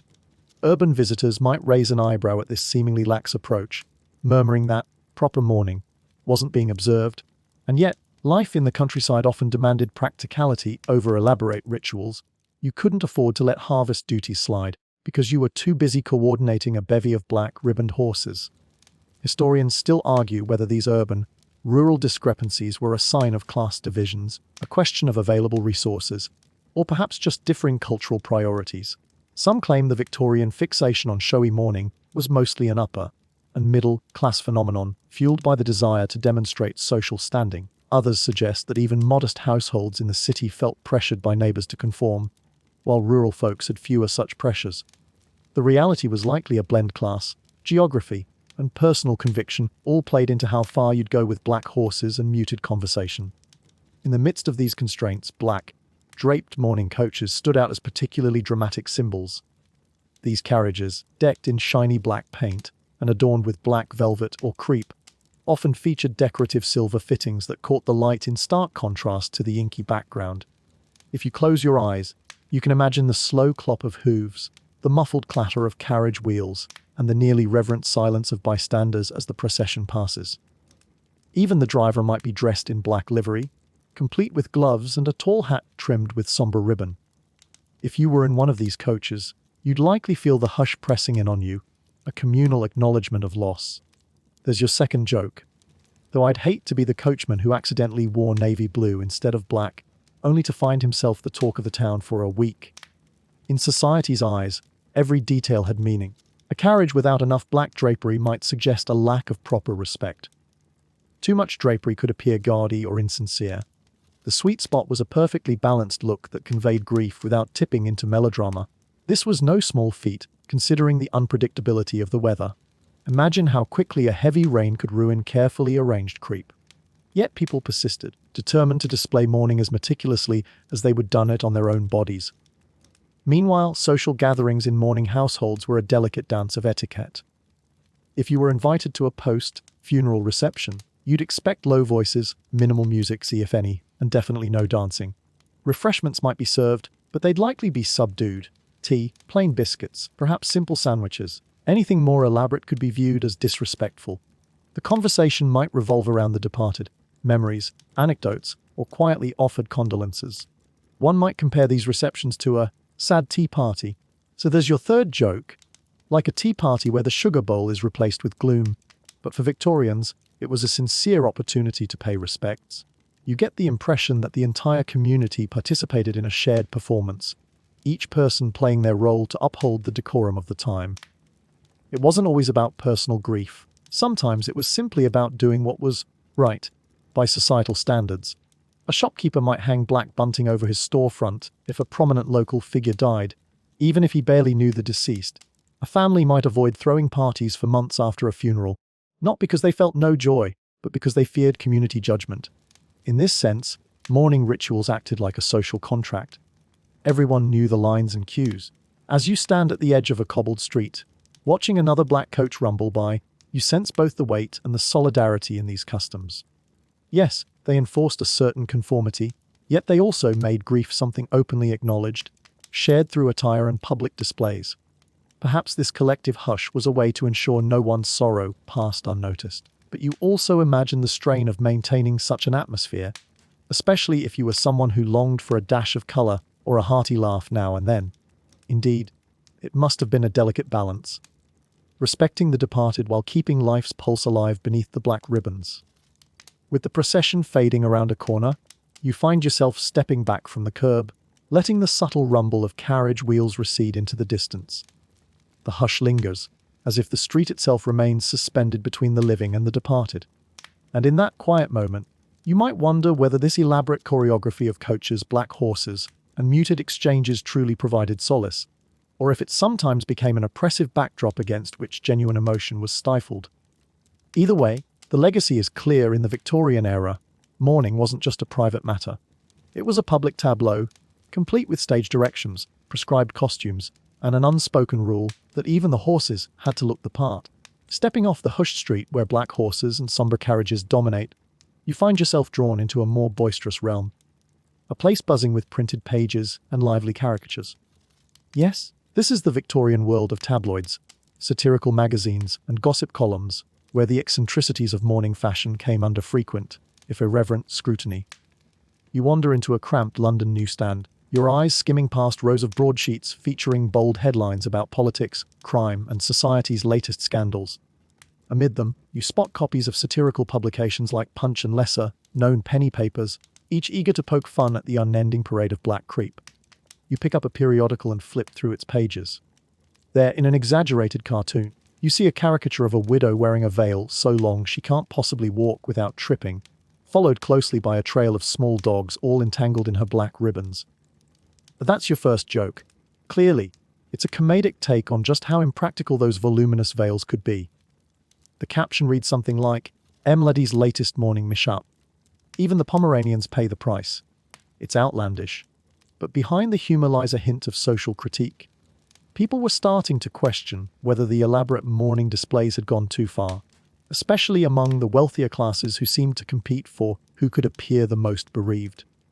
You leaf through another page and stumble upon an advertisement parodying the booming mourning industry, a fictional shop that offers exclusive ebony petticoats and weeping veil extensions, guaranteed to flutter in the lightest breeze. The punchline suggests that grieving is now a marketplace. Any sorrow you have can be made more authentic for the right price. You recall that Victorian-era tabloids often thrived on sensationalism, and nothing tickled their fancy quite like pointing out the contradictions of a society that demanded ultra-serious mourning while also using it as a form of conspicuous consumption. A mainstream historical fact creeps into your mind. By the mid-19th century, literacy rates in Britain were on the rise, and cheaper printing methods fueled the circulation of newspapers, pamphlets, and cartoons. This made it easier for satirists and caricaturists to reach a broad audience. Titles like Punch became wildly popular, shaping public opinion through wit and ridicule. Mourning customs were too juicy a target to ignore, especially when influential figures like Queen Victoria set the tone by wearing black for decades. The comedic gold lay in how everyday families mimicked the Queen, often straining their budgets to keep up with the royal standard of grief. As you browse another corner of the newsstand, you notice smaller gossip rags offering salacious tidbits. Perhaps a widow was seen enjoying a hearty meal before her year of mourning was fully up, or someone dared to introduce violet trim into her black dress prematurely. Such scandals might be accompanied by snide remarks or cheeky commentary, urging readers to tut or giggle behind folded pages. There's your second joke. Imagine the headline, Local Adobe CSAGGM 8011 Mo OGENCUES. Victorian caricaturists also relished lampooning men's mourning practices. One drawing might depict a gentleman wearing a black band on each arm, plus one on his top hat, plus black gloves, clearly overdoing it in an effort to appear properly solemn. The exaggerated tears in his eyes might be labeled crocodile tears, suggesting that some men feigned deeper grief than they felt, all for social kudos. Naturally, the same cartoon might feature a crowd of onlookers, each with a thought bubble reading, "He's doing it for the inheritance," or "Now that's a bit much, isn't it?" Historians still argue whether these satirical portrayals genuinely influenced public attitudes or simply confirmed what many already thought, that some aspects of Victorian mourning customs were ripe for parody. On one hand, by mocking the extremes, these magazines could spark conversation, perhaps nudging society toward moderating certain practices. On the other hand, the satire often coexisted with deep, deep-seated respect for tradition. After all, people might laugh at a cartoon depicting a super extended veil, but that didn't necessarily mean they'd forego wearing their own. Rituals around death carried emotional weight. Many mourners found genuine solace in them, even as the satirists sharpened their pens. Still, the gossips didn't limit themselves to ridiculing fashion alone. They also pounced on the hypocrisy lurking beneath some individuals' public displays of sorrow. A quirky tidbit you hear about in these tabloids: rumors circulated that certain socialites used their mourning period as an excuse to dodge events they found tedious, only to turn up at exclusive gatherings, coincidentally dressed in slightly lighter mourning, which allowed them just enough wiggle room to attend. Tabloid writers latched onto these stories, painting them as comedic examples of how mourning could be manipulated to suit personal convenience. Pausing at a cafe table, you scan an article from a gossip column that details the scandalous behavior of a young widow who, less than 6 months after her husband's passing, was spotted wearing half mourning lavender to a theatrical performance. The piece is dripping with sarcasm, implying that her sorrow couldn't have been very deep if she was able to watch a comedy show with a modest smile on her lips.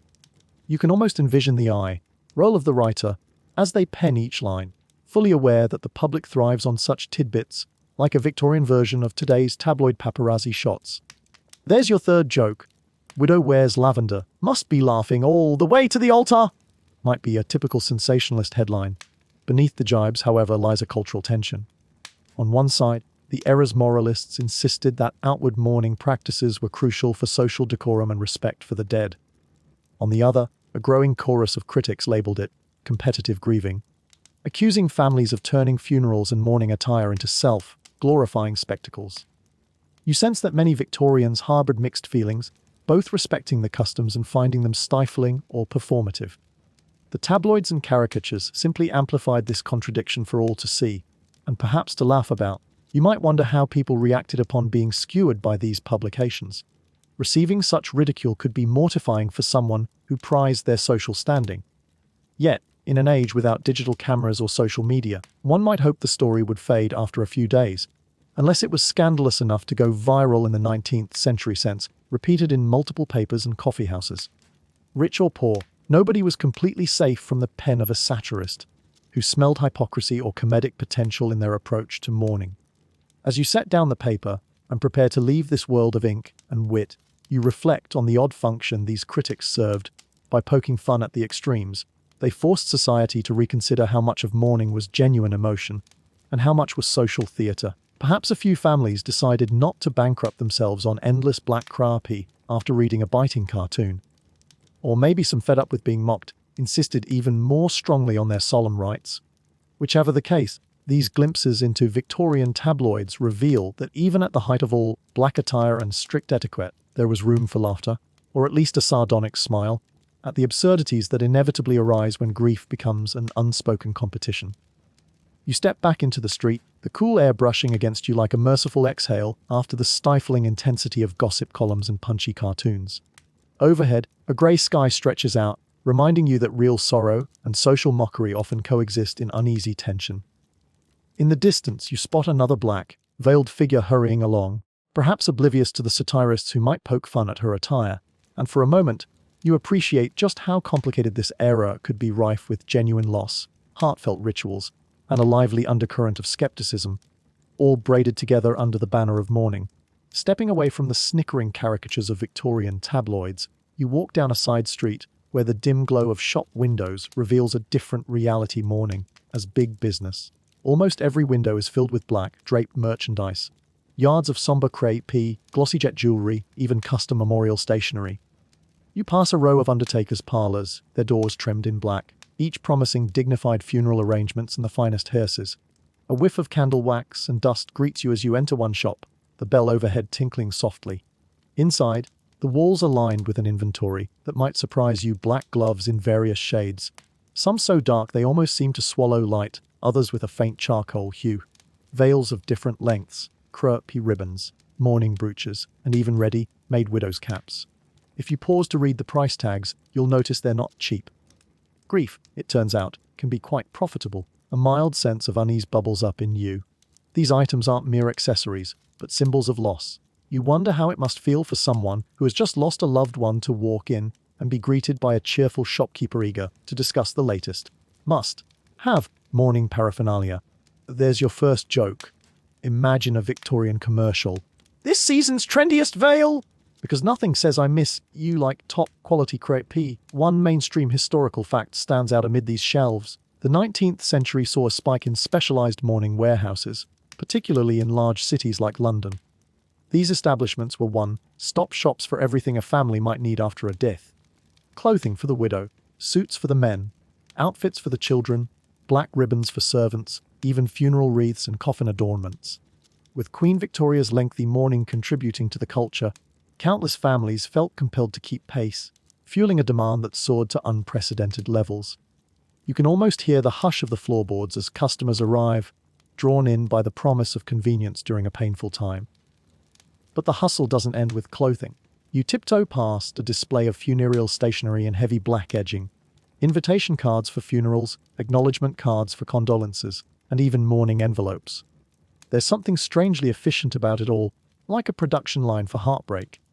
If you needed to send out 100 notices of a loved one's passing, you'd purchase them here, pre-printed or tailor-made to include the deceased's name and date. For an extra fee, you could add a small black border, thick for a close relative, thinner for a more distant one. Talk about micro-managing grief.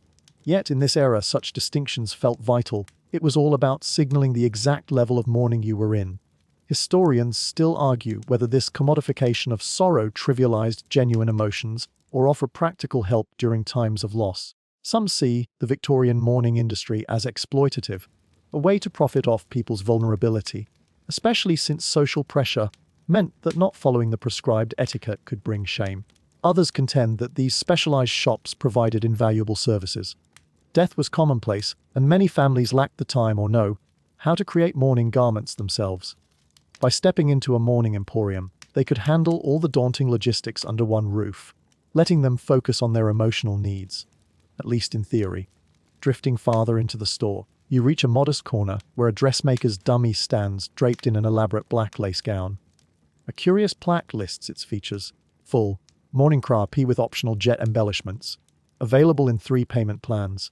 You notice a discreet sign behind the dummy that reads, "Ask about our crepe cleaning service." Because, of course, black crepe can be a nightmare to maintain.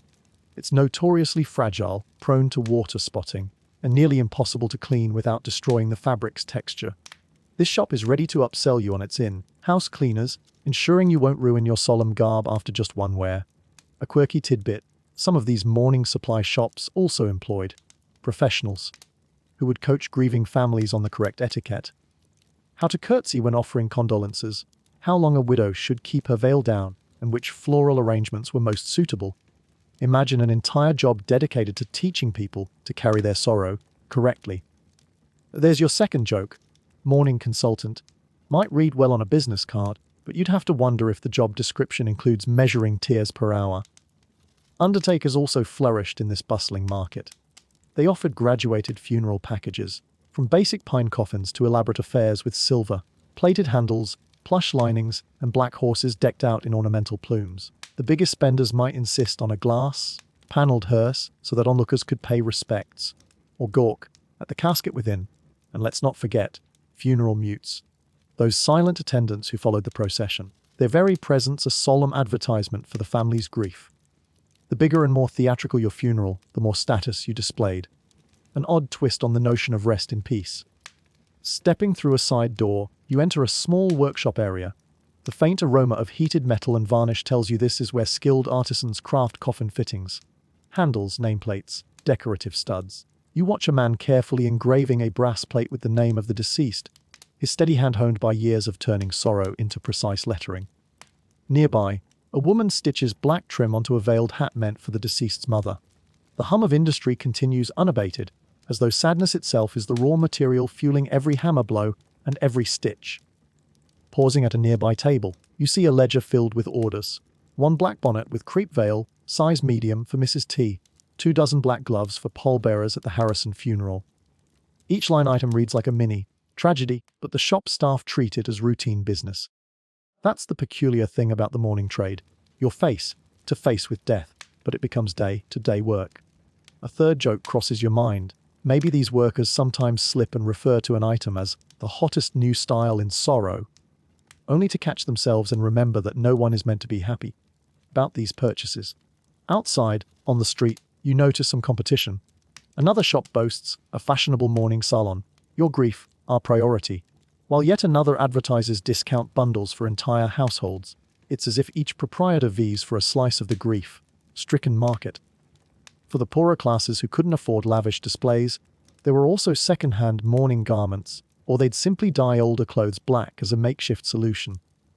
That might be frowned upon by stricter social circles, but it was practical in an era when purchasing brand new outfits for each stage of mourning could bankrupt a family. All this commerce hinges on a strict set of unspoken rules. You're expected to show your grief, and you're expected to do it the right way. Failing to participate, or half participating, might lead to raised eyebrows, gossip, or outright censure. At the same time, stepping too far into extravagance could invite ridicule or a satirical cartoon in the local rag. The delicate balance keeps everyone on their toes: mourners, businessmen, and even the general public, which watches and judges. As you exit the shop, the bell overhead rings once more, and you reflect on how seamlessly the Victorians integrated grief into the marketplace. It's neither purely cynical nor entirely compassionate. It's a complex dance between supply and demand, tradition and necessity. In this era, death was frequent enough that an entire infrastructure developed to cater to it. For some families, these services offered genuine relief. For others, it must have felt like a burden. One more societal hoop to jump through in the wake of losing a loved one. You linger on the threshold, recalling the sight of rows upon rows of black garments, each one silently telling a story of sorrow and commerce locked in a waltz. It's a jarring realization that in Victorian times, mourning wasn't just a private emotion or a public duty. It was also a thriving industry. Even as you step away from the storefront, you can't escape the knowledge that every piece of black fabric, every lacquered coffin handle, and every weeping veil is part of a bigger machine, one that runs on the universal inevitability of death. And that, in itself, might be the most haunting truth of all. Leaving behind the bustling commerce of London's mourning emporiums, you venture farther afield, curious about how these solemn customs played out beyond the capital's well-lit streets. It doesn't take long before you find yourself in a quiet countryside lane, its hedgerows swaying in a gentle breeze. The black attire you've come to expect seems less ubiquitous here. Instead, you notice villagers paying their respects in more understated ways. Perhaps a simple black ribbon pinned to a shawl, or a band of crepe around a farmer's hat. You feel the difference immediately. There's a sense of practicality, as though while they honor the departed, they also have crops to tend or livestock to feed.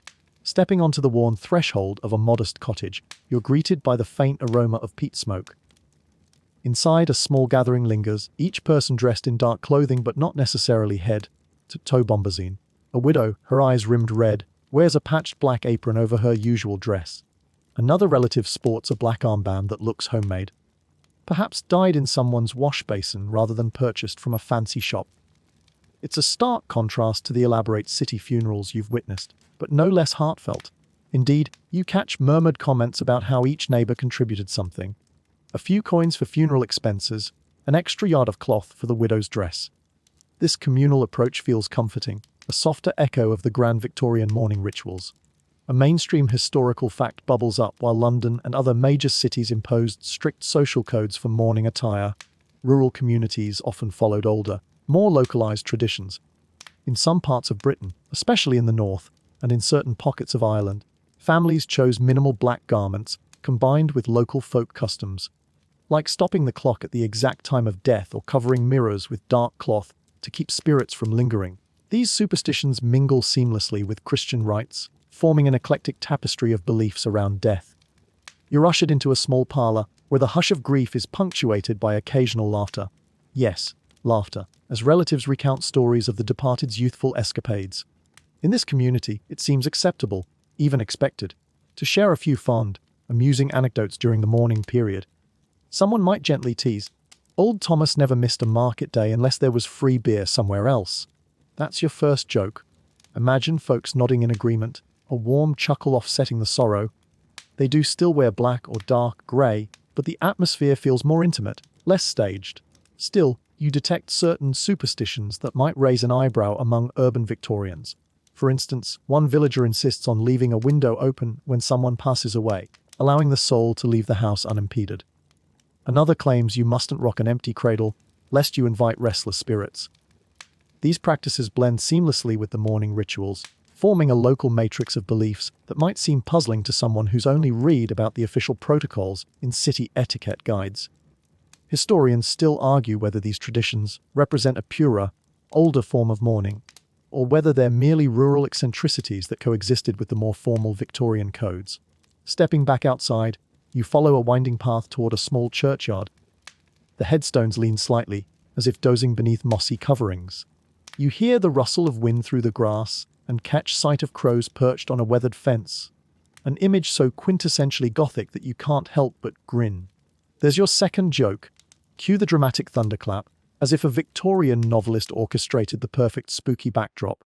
You notice that fresh graves here are often marked by simple wooden crosses draped with black cloth, sometimes pinned with wildflowers. It's neither lavish nor Spartan. Somewhere in between, as though each family does what it can with the resources at hand. In other regions, say, among the Scottish Highlands, you might encounter the custom of bagpipes playing a dirge at the funeral, the mournful strains echoing across misty hills. The black attire remains, but with a twist, kilts in sombre tartans, perhaps accented by black ribbons. Alternatively, in parts of Wales, the chapel community might gather to sing Welsh hymns in soft, harmonious voices. The sense of unity is palpable. You can almost feel your own heart catching in your throat as the music washes over the congregation. While city dwellers might find these practices too rustic or overly sentimental, they carry a deep resonance for the locals, who merge cultural identity with mourning rituals. As you wander on, you uncover a quirky tidbit specific to certain fishing villages along the coast. If a fisherman passed away at sea, local wives would wear black shawls embroidered with tiny anchor motifs, a subtle nod to the maritime life. A child might wear a small anchor pin or a rope, like bracelet dyed black. It's a communal way of acknowledging the sea's role in their loss. That's your third joke, though perhaps not so funny for those who dreaded the sea's unpredictability. You might imagine a modern twist. We lost Uncle Joe in the North Sea, so our black outfits come with bonus salt stains. Moving further into the countryside, you encounter travelers' tales of odd rituals that some say ward off vengeful spirits. One story goes that in a certain hamlet, mourners place sprigs of rosemary at the windows of a house in mourning to keep ghosts at bay, all while maintaining the usual black attire. You see a cluster of rosemary plants near a doorstep, their pungent scent drifting up in the cool air. You imagine the mixture of old pagan customs and Victorian grief etiquette, swirling together like two streams converging into one river. Throughout your journey, you notice that while urban Victorians might have had the financial means to change wardrobes at each stage of mourning, country folk often had to improvise. Some simply dyed their existing clothes black or a dark grey, then re-dyed them again into lighter shades if they advanced to half-mourning. These repeated dye jobs sometimes produced mismatched or blotchy outfits, likely fodder for gossip if a city matron spotted them. Yet here, nobody seems to mind. They understand that outward appearances, while important, should never trump genuine grief. The differences aren't purely economic either. In some parishes, the local priest or minister might be stricter about decorum during church services, insisting that widows keep their veils lowered for a certain length of time. In others, religious leaders might emphasize spiritual comfort over visual conformity, focusing on prayer gatherings instead of elaborate funeral processions. You can almost picture a traveling preacher crossing from one county to another, trying to navigate these varied mourning customs without offending anyone. With the setting sun painting the sky in dusky purples, ironically reminiscent of half-mourning, you find yourself on a small farmstead where a wake is in progress. The deceased was an elderly matriarch, beloved by the community. Though the family follows many Victorian conventions, black attire, subdued conversation, they also honor local law by placing a candle in each window, guiding her spirit home. Mourners share a simple meal of bread, cheese and ale. A moment of laughter emerges when someone recalls how the old woman once dyed a sheep black just for fun, to see if it could pass as a mourning outfit for a village festival. It's tender and slightly absurd, but perfectly in tune with the night's solemn yet warm mood. Standing on the edge of that wake, you sense that the official Victorian guidelines on mourning have been adapted, shaped by geography, economics, and centuries of regional law. You imagine returning to a London drawing room and trying to explain the blend of superstition and modest practicality you've witnessed. City folk might shake their heads, murmuring, "Quaint," or "How bizarre," while the rural families would likely shrug and say, "It's just our way." Neither is wholly right or wrong. Both reflect different strands of the same cultural tapestry. Perhaps that's the real beauty in these variations. They remind you that even amid strict societal norms, people find ways to express sorrow in a manner that feels authentic to their life and land. The lane darkens as you take your leave, the soft crunch of gravel beneath your feet mirroring the subdued farewell offered by the villagers. No grand hearses decked in black ribbons here, just worn boots, sturdy hearts, and old beliefs passed down through generations. You walk on, carrying a deeper appreciation for how mourning, while universal, can manifest in countless forms, each whispering its own truth about how best to honor the dead. You find yourself back in the heart of Victorian society, standing in a drawing room furnished with polished wood and draped with subdued fabrics. The candles flicker, casting elongated shadows against the wallpaper, and the conversation you overhear centers on just one topic: how long is long enough? A hushed tension fills the room as a small circle of ladies, each in varying stages of black or grey attire, debates the correct duration of mourning. One insists that a full year for a parent is the bare minimum. Another argues for a more lenient 6-month period, especially if finances are tight. A third, clad in half mourning lavender, notes that Queen Victoria mourned Prince Albert for decades, thereby raising everyone's expectations. The crux of the matter soon emerges. Historians still argue whether these elaborate timelines were too burdensome or simply tradition. After all, the rigid funeral, to mourning's schedule with its detailed phases, had an inescapable social weight. Fail to wear deep black for an appropriate amount of time, and you'd face scornful whispers. Extend your mourning beyond social norms, and you risked eye rolls or accusations of affectation. It was like an unwritten code dictating that if you didn't publicly display your grief, you might as well not be grieving at all. Or conversely, if you displayed it too loudly and too long, people questioned your motives. One mainstream historical fact sets the stage. By the mid-19th century, a widowed woman was commonly expected to wear full mourning for at least 1 year and a day, sometimes longer for a particularly beloved or high-status spouse. Yet the unofficial rules varied, shaped by region, class, and the depth of one's pocketbook. In some circles, you'd be forgiven for lightening your dress after 6 months if you were struggling financially. Others demanded strict adherence, no matter the cost. Because, ironically, neglecting full mourning might bring an even bigger financial hit if society snubbed your business or patronage. You picture the mental gymnastics each family had to perform. Perhaps they were terrified of being perceived as callous or disrespectful, so they kept the crape and the black ribbons in play for extra months. Or maybe they were relieved to shorten the mourning period, hoping to lighten the emotional and financial burden. All the while their neighbors, colleagues, and social acquaintances watched, tallying the days, judging each sartorial choice. There's your first joke. Imagine a pocket watch that counts mourning days, instead of minutes, chiming ominously when you dare to think about wearing mauve too soon. In the same parlor, an older gentleman with a grey beard holds forth on a different angle men's mourning durations. He chides the ladies for their stringent codes, noting that he only wore a black armband for 6 weeks after losing a cousin. Yet no one seemed to mind. This disparity prompts murmurs. Was it fair that men could more freely exit their mourning period without backlash, while women were expected to endure lengthy multi-stage displays? One lady snaps her fan shut in mild annoyance, pointing out how unfair it feels that society excuses men, but demands ladies remain in the penitent black for months on end. A younger woman in half mourning glances around nervously and offers a quirky tidbit. She'd read about a debate in the newspapers suggesting that mourning periods might be detrimental to industry, as they stifled normal social and economic life. Businesses lost customers, she explains, when families stayed shuttered indoors or spent less on non-mourning goods. Shopkeepers complained that the black dye industry was thriving while theirs faltered. Others countered that mourning was, in fact, a boost to certain sectors. Dressmakers, funeral supply shops, and carriage drapers made a tidy profit. Such public debates underscored the large-scale impact of grief on everyday commerce. Of course, in a corner of the parlor, a lone voice pipes up. Perhaps we could forego these prescriptions and allow each person to mourn in their own way.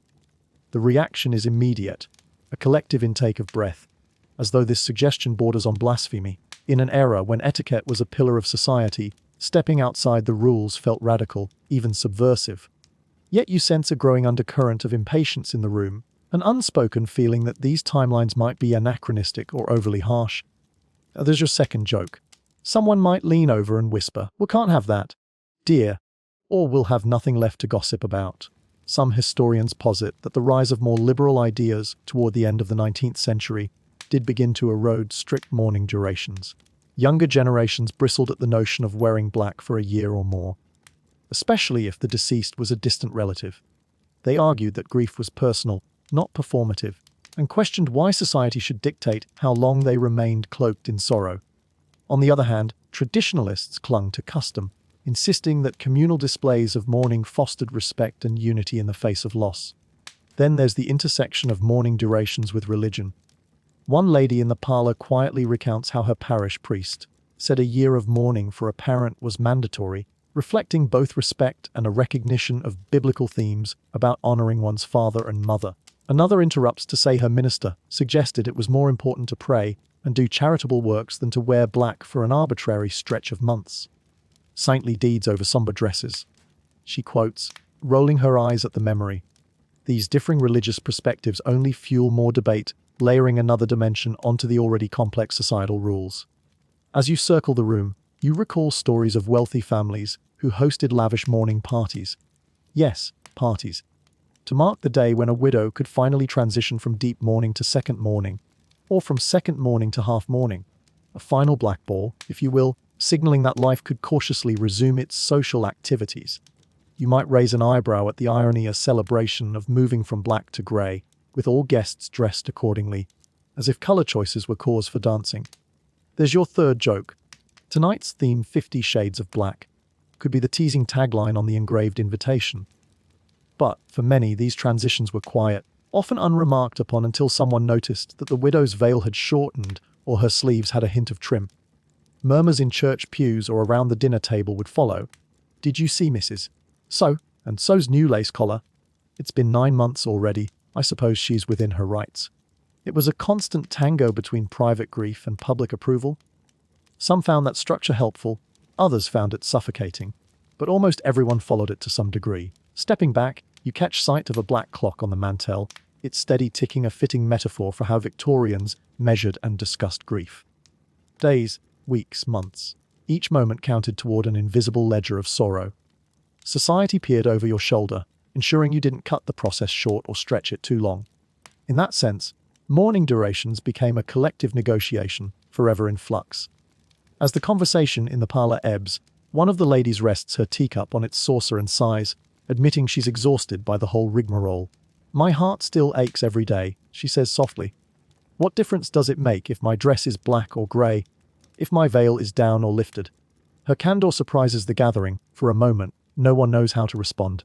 Maybe that's the quiet truth behind all these debates. Grief is rarely linear, and confining it to a schedule can feel both comforting and painfully artificial. You step away, letting that last comment echo in your thoughts. Perhaps the durations were both too burdensome and simply tradition.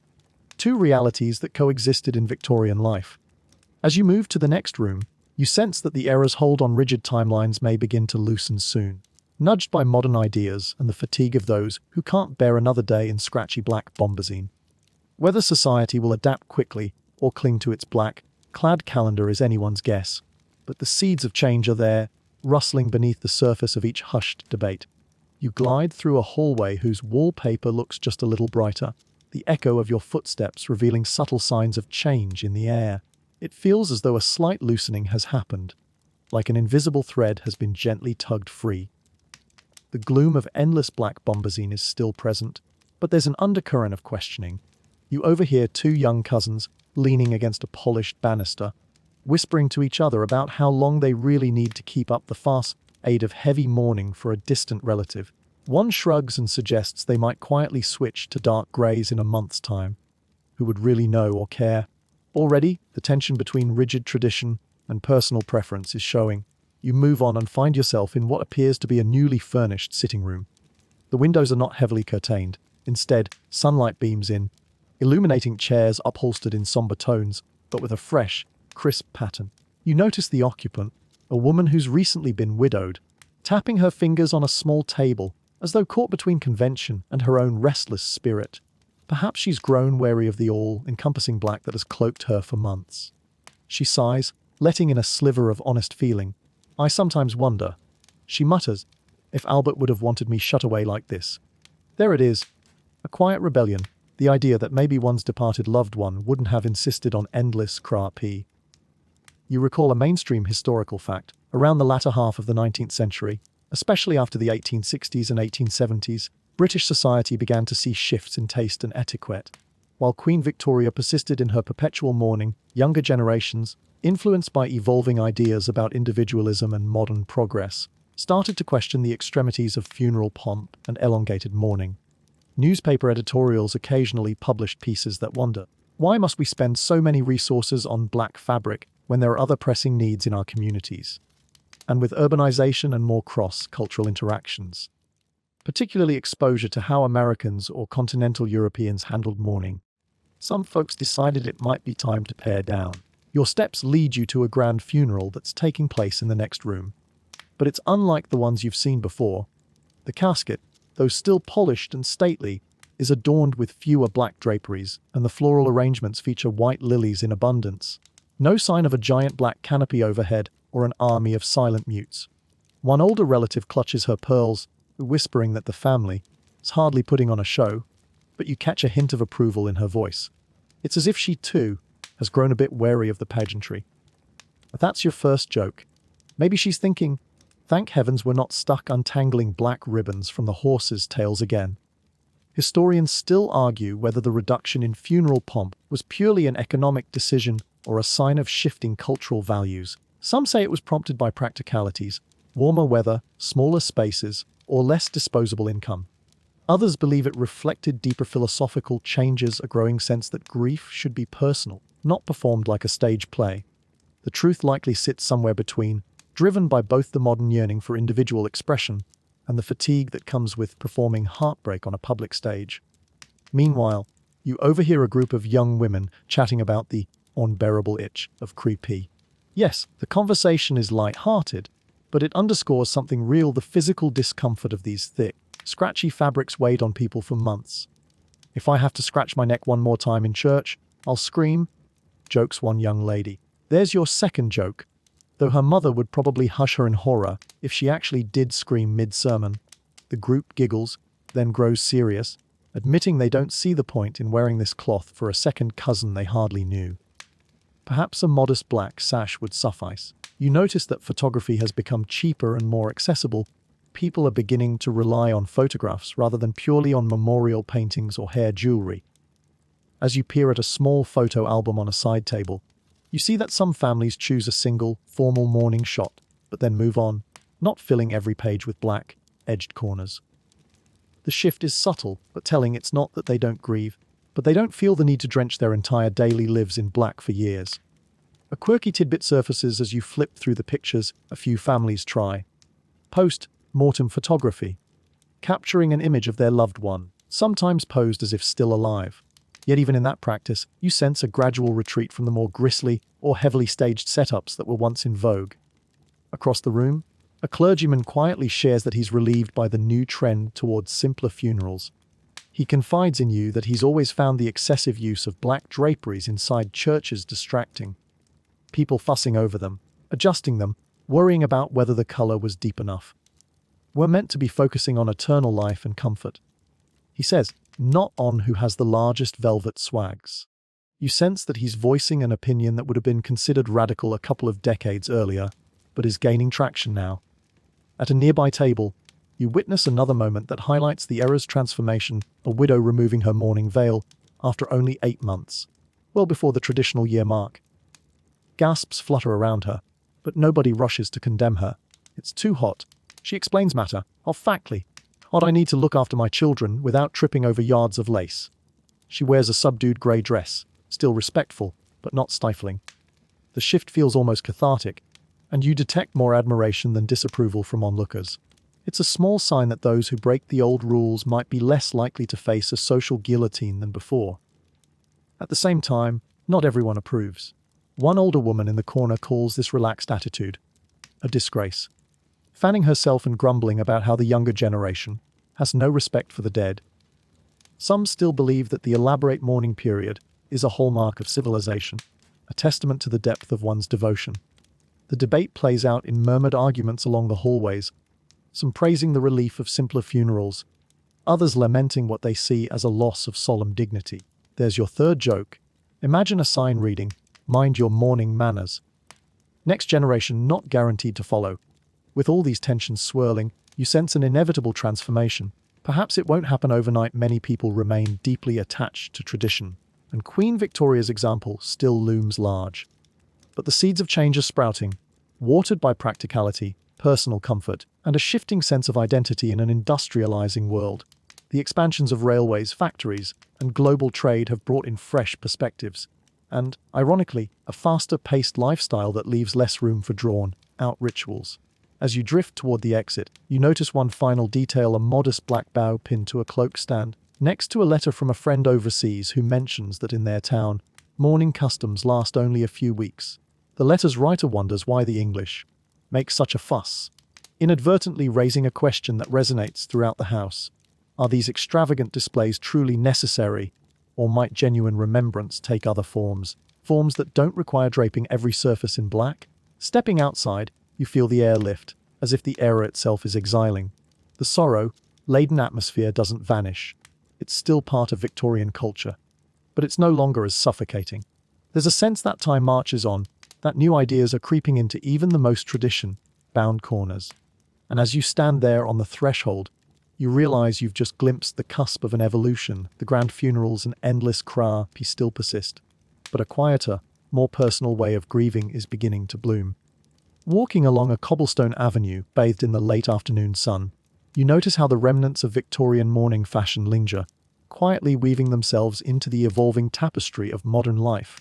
While you still spot the occasional black-clad figure tiptoeing through the streets, something else catches your eye: subtle echoes of this era in contemporary customs.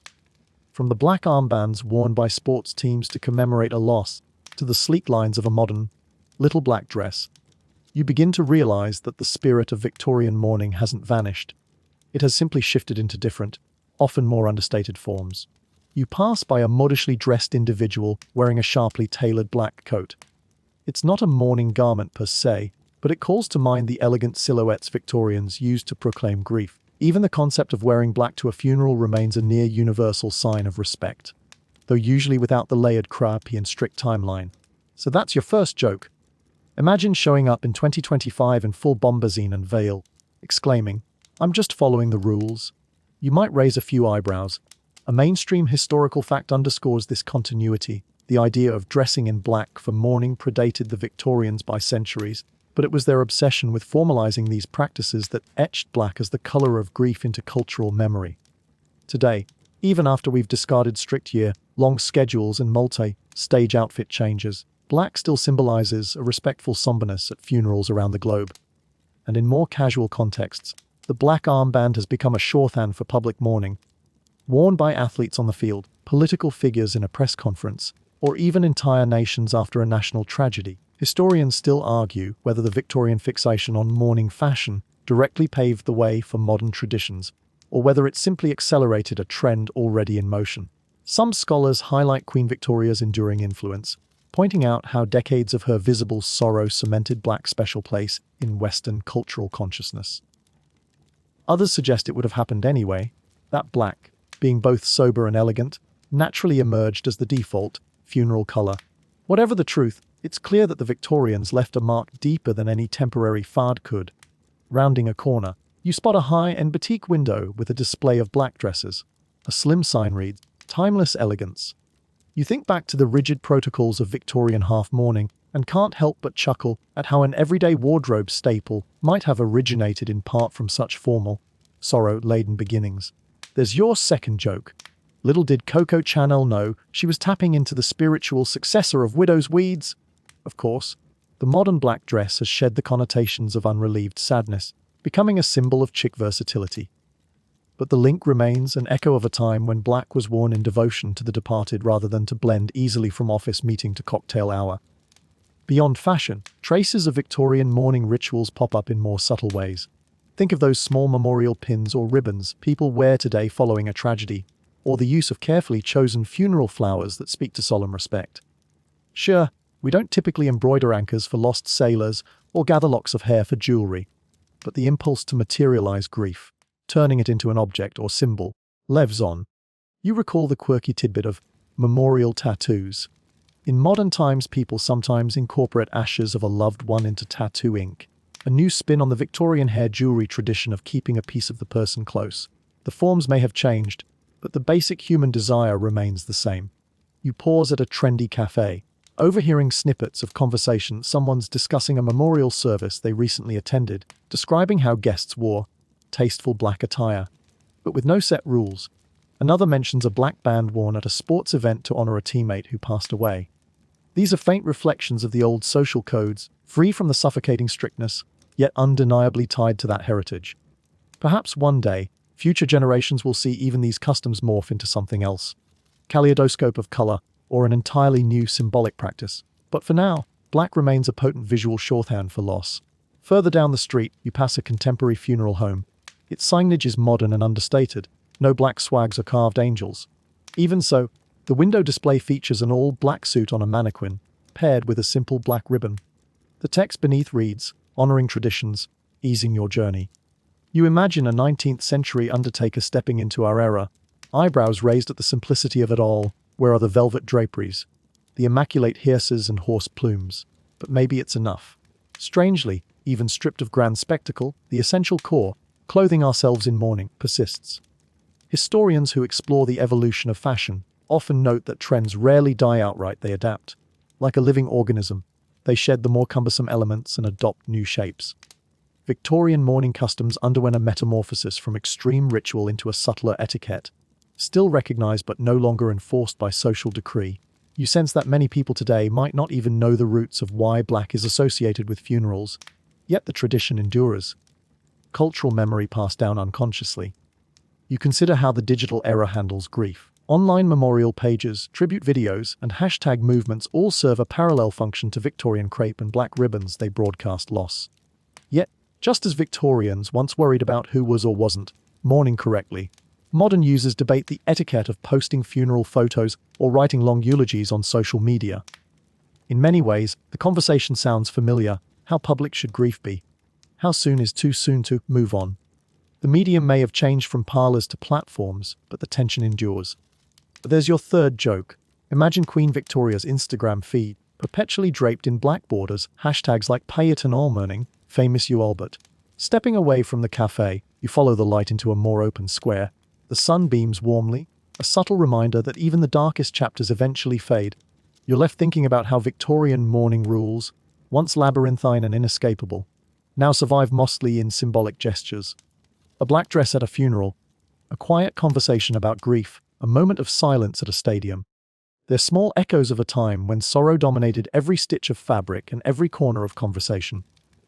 Freed from the strict schedules and suffocating creep, these echoes might just be a gentler, more adaptable way to honor what the Victorians held dear, the idea that when someone leaves us, we mark their absence tangibly, if only for a while. And with that, you take one last glance at the boutique window, marveling at how elegantly black has persisted. No longer a mandatory shroud, but still, in certain moments, a tender nod to those long-gone customs.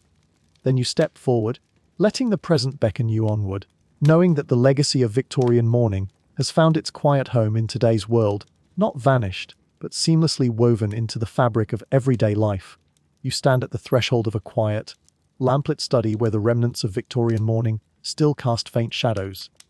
Yet there's a sense of closure in the air, a recognition that, for all its somber trappings, the era of endless black creep and rigid etiquette could not stretch on forever.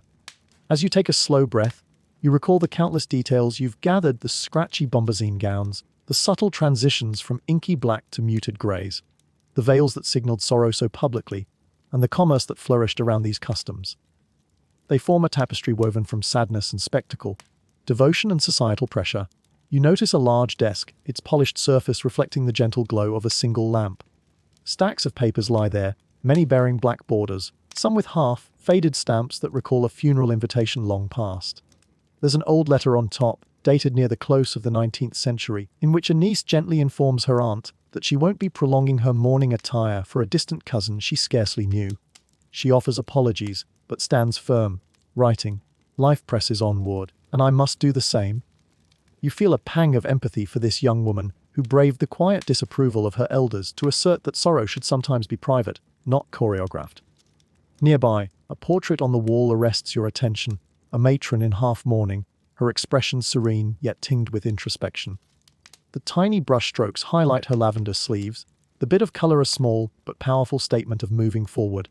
She holds a single flower, a white lily, while wearing a modest jet brooch. It's a portrait that seems suspended between two worlds, the weighty tradition of full mourning and the fresh air of modern possibility. If you lean in, you almost expect the figure to breathe, to blink, to say, "We grieved, but we also lived."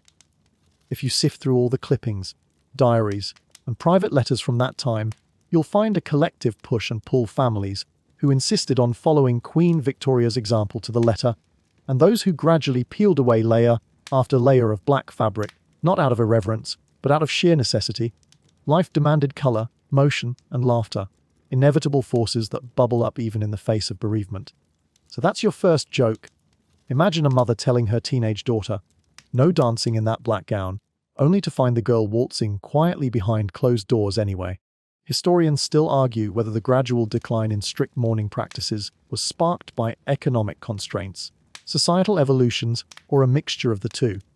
Likely it was all of those factors plus one more, the inextinguishable human spirit that gently rebels against being locked in perpetual gloom. Even as the official rulebooks dictated layers of crépi and timelines measured in months, real people discovered that love and memory aren't confined to visible tokens alone. Some found freedom in simpler funerals, quiet graveside farewells without the ostentatious parade of black horses. Others trimmed their mourning periods, opting to show devotion through acts of charity or by planting a memorial garden. Meanwhile, industrial progress accelerated railways, factories, and global trade, and with progress came new ideas, including updated fashions and more cosmopolitan perspectives.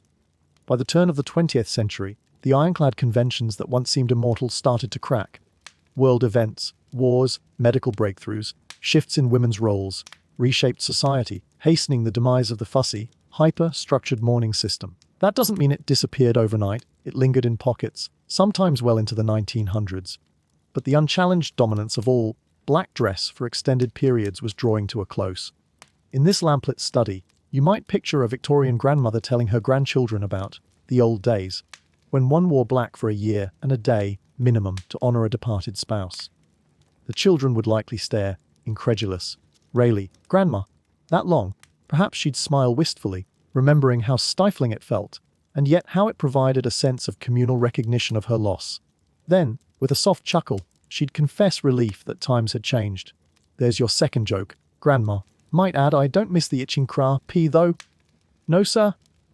A small bookshelf to your right houses volumes of etiquette guides, each dog-eared and filled with lines about how to wear mourning properly. As you thumb through them, it's striking how thoroughly they once governed daily life, whether you could visit a friend, how you should answer a door, what to do if you met someone new while in half mourning. The orchestration of social interaction was as precise as a dance, and those who missed a step risked censure or scandal. Yet your modern eyes also spot the deep care embedded in these rules, a recognition that death is profound, that the living need a structured way to grapple with grief, and that community plays a role in that journey.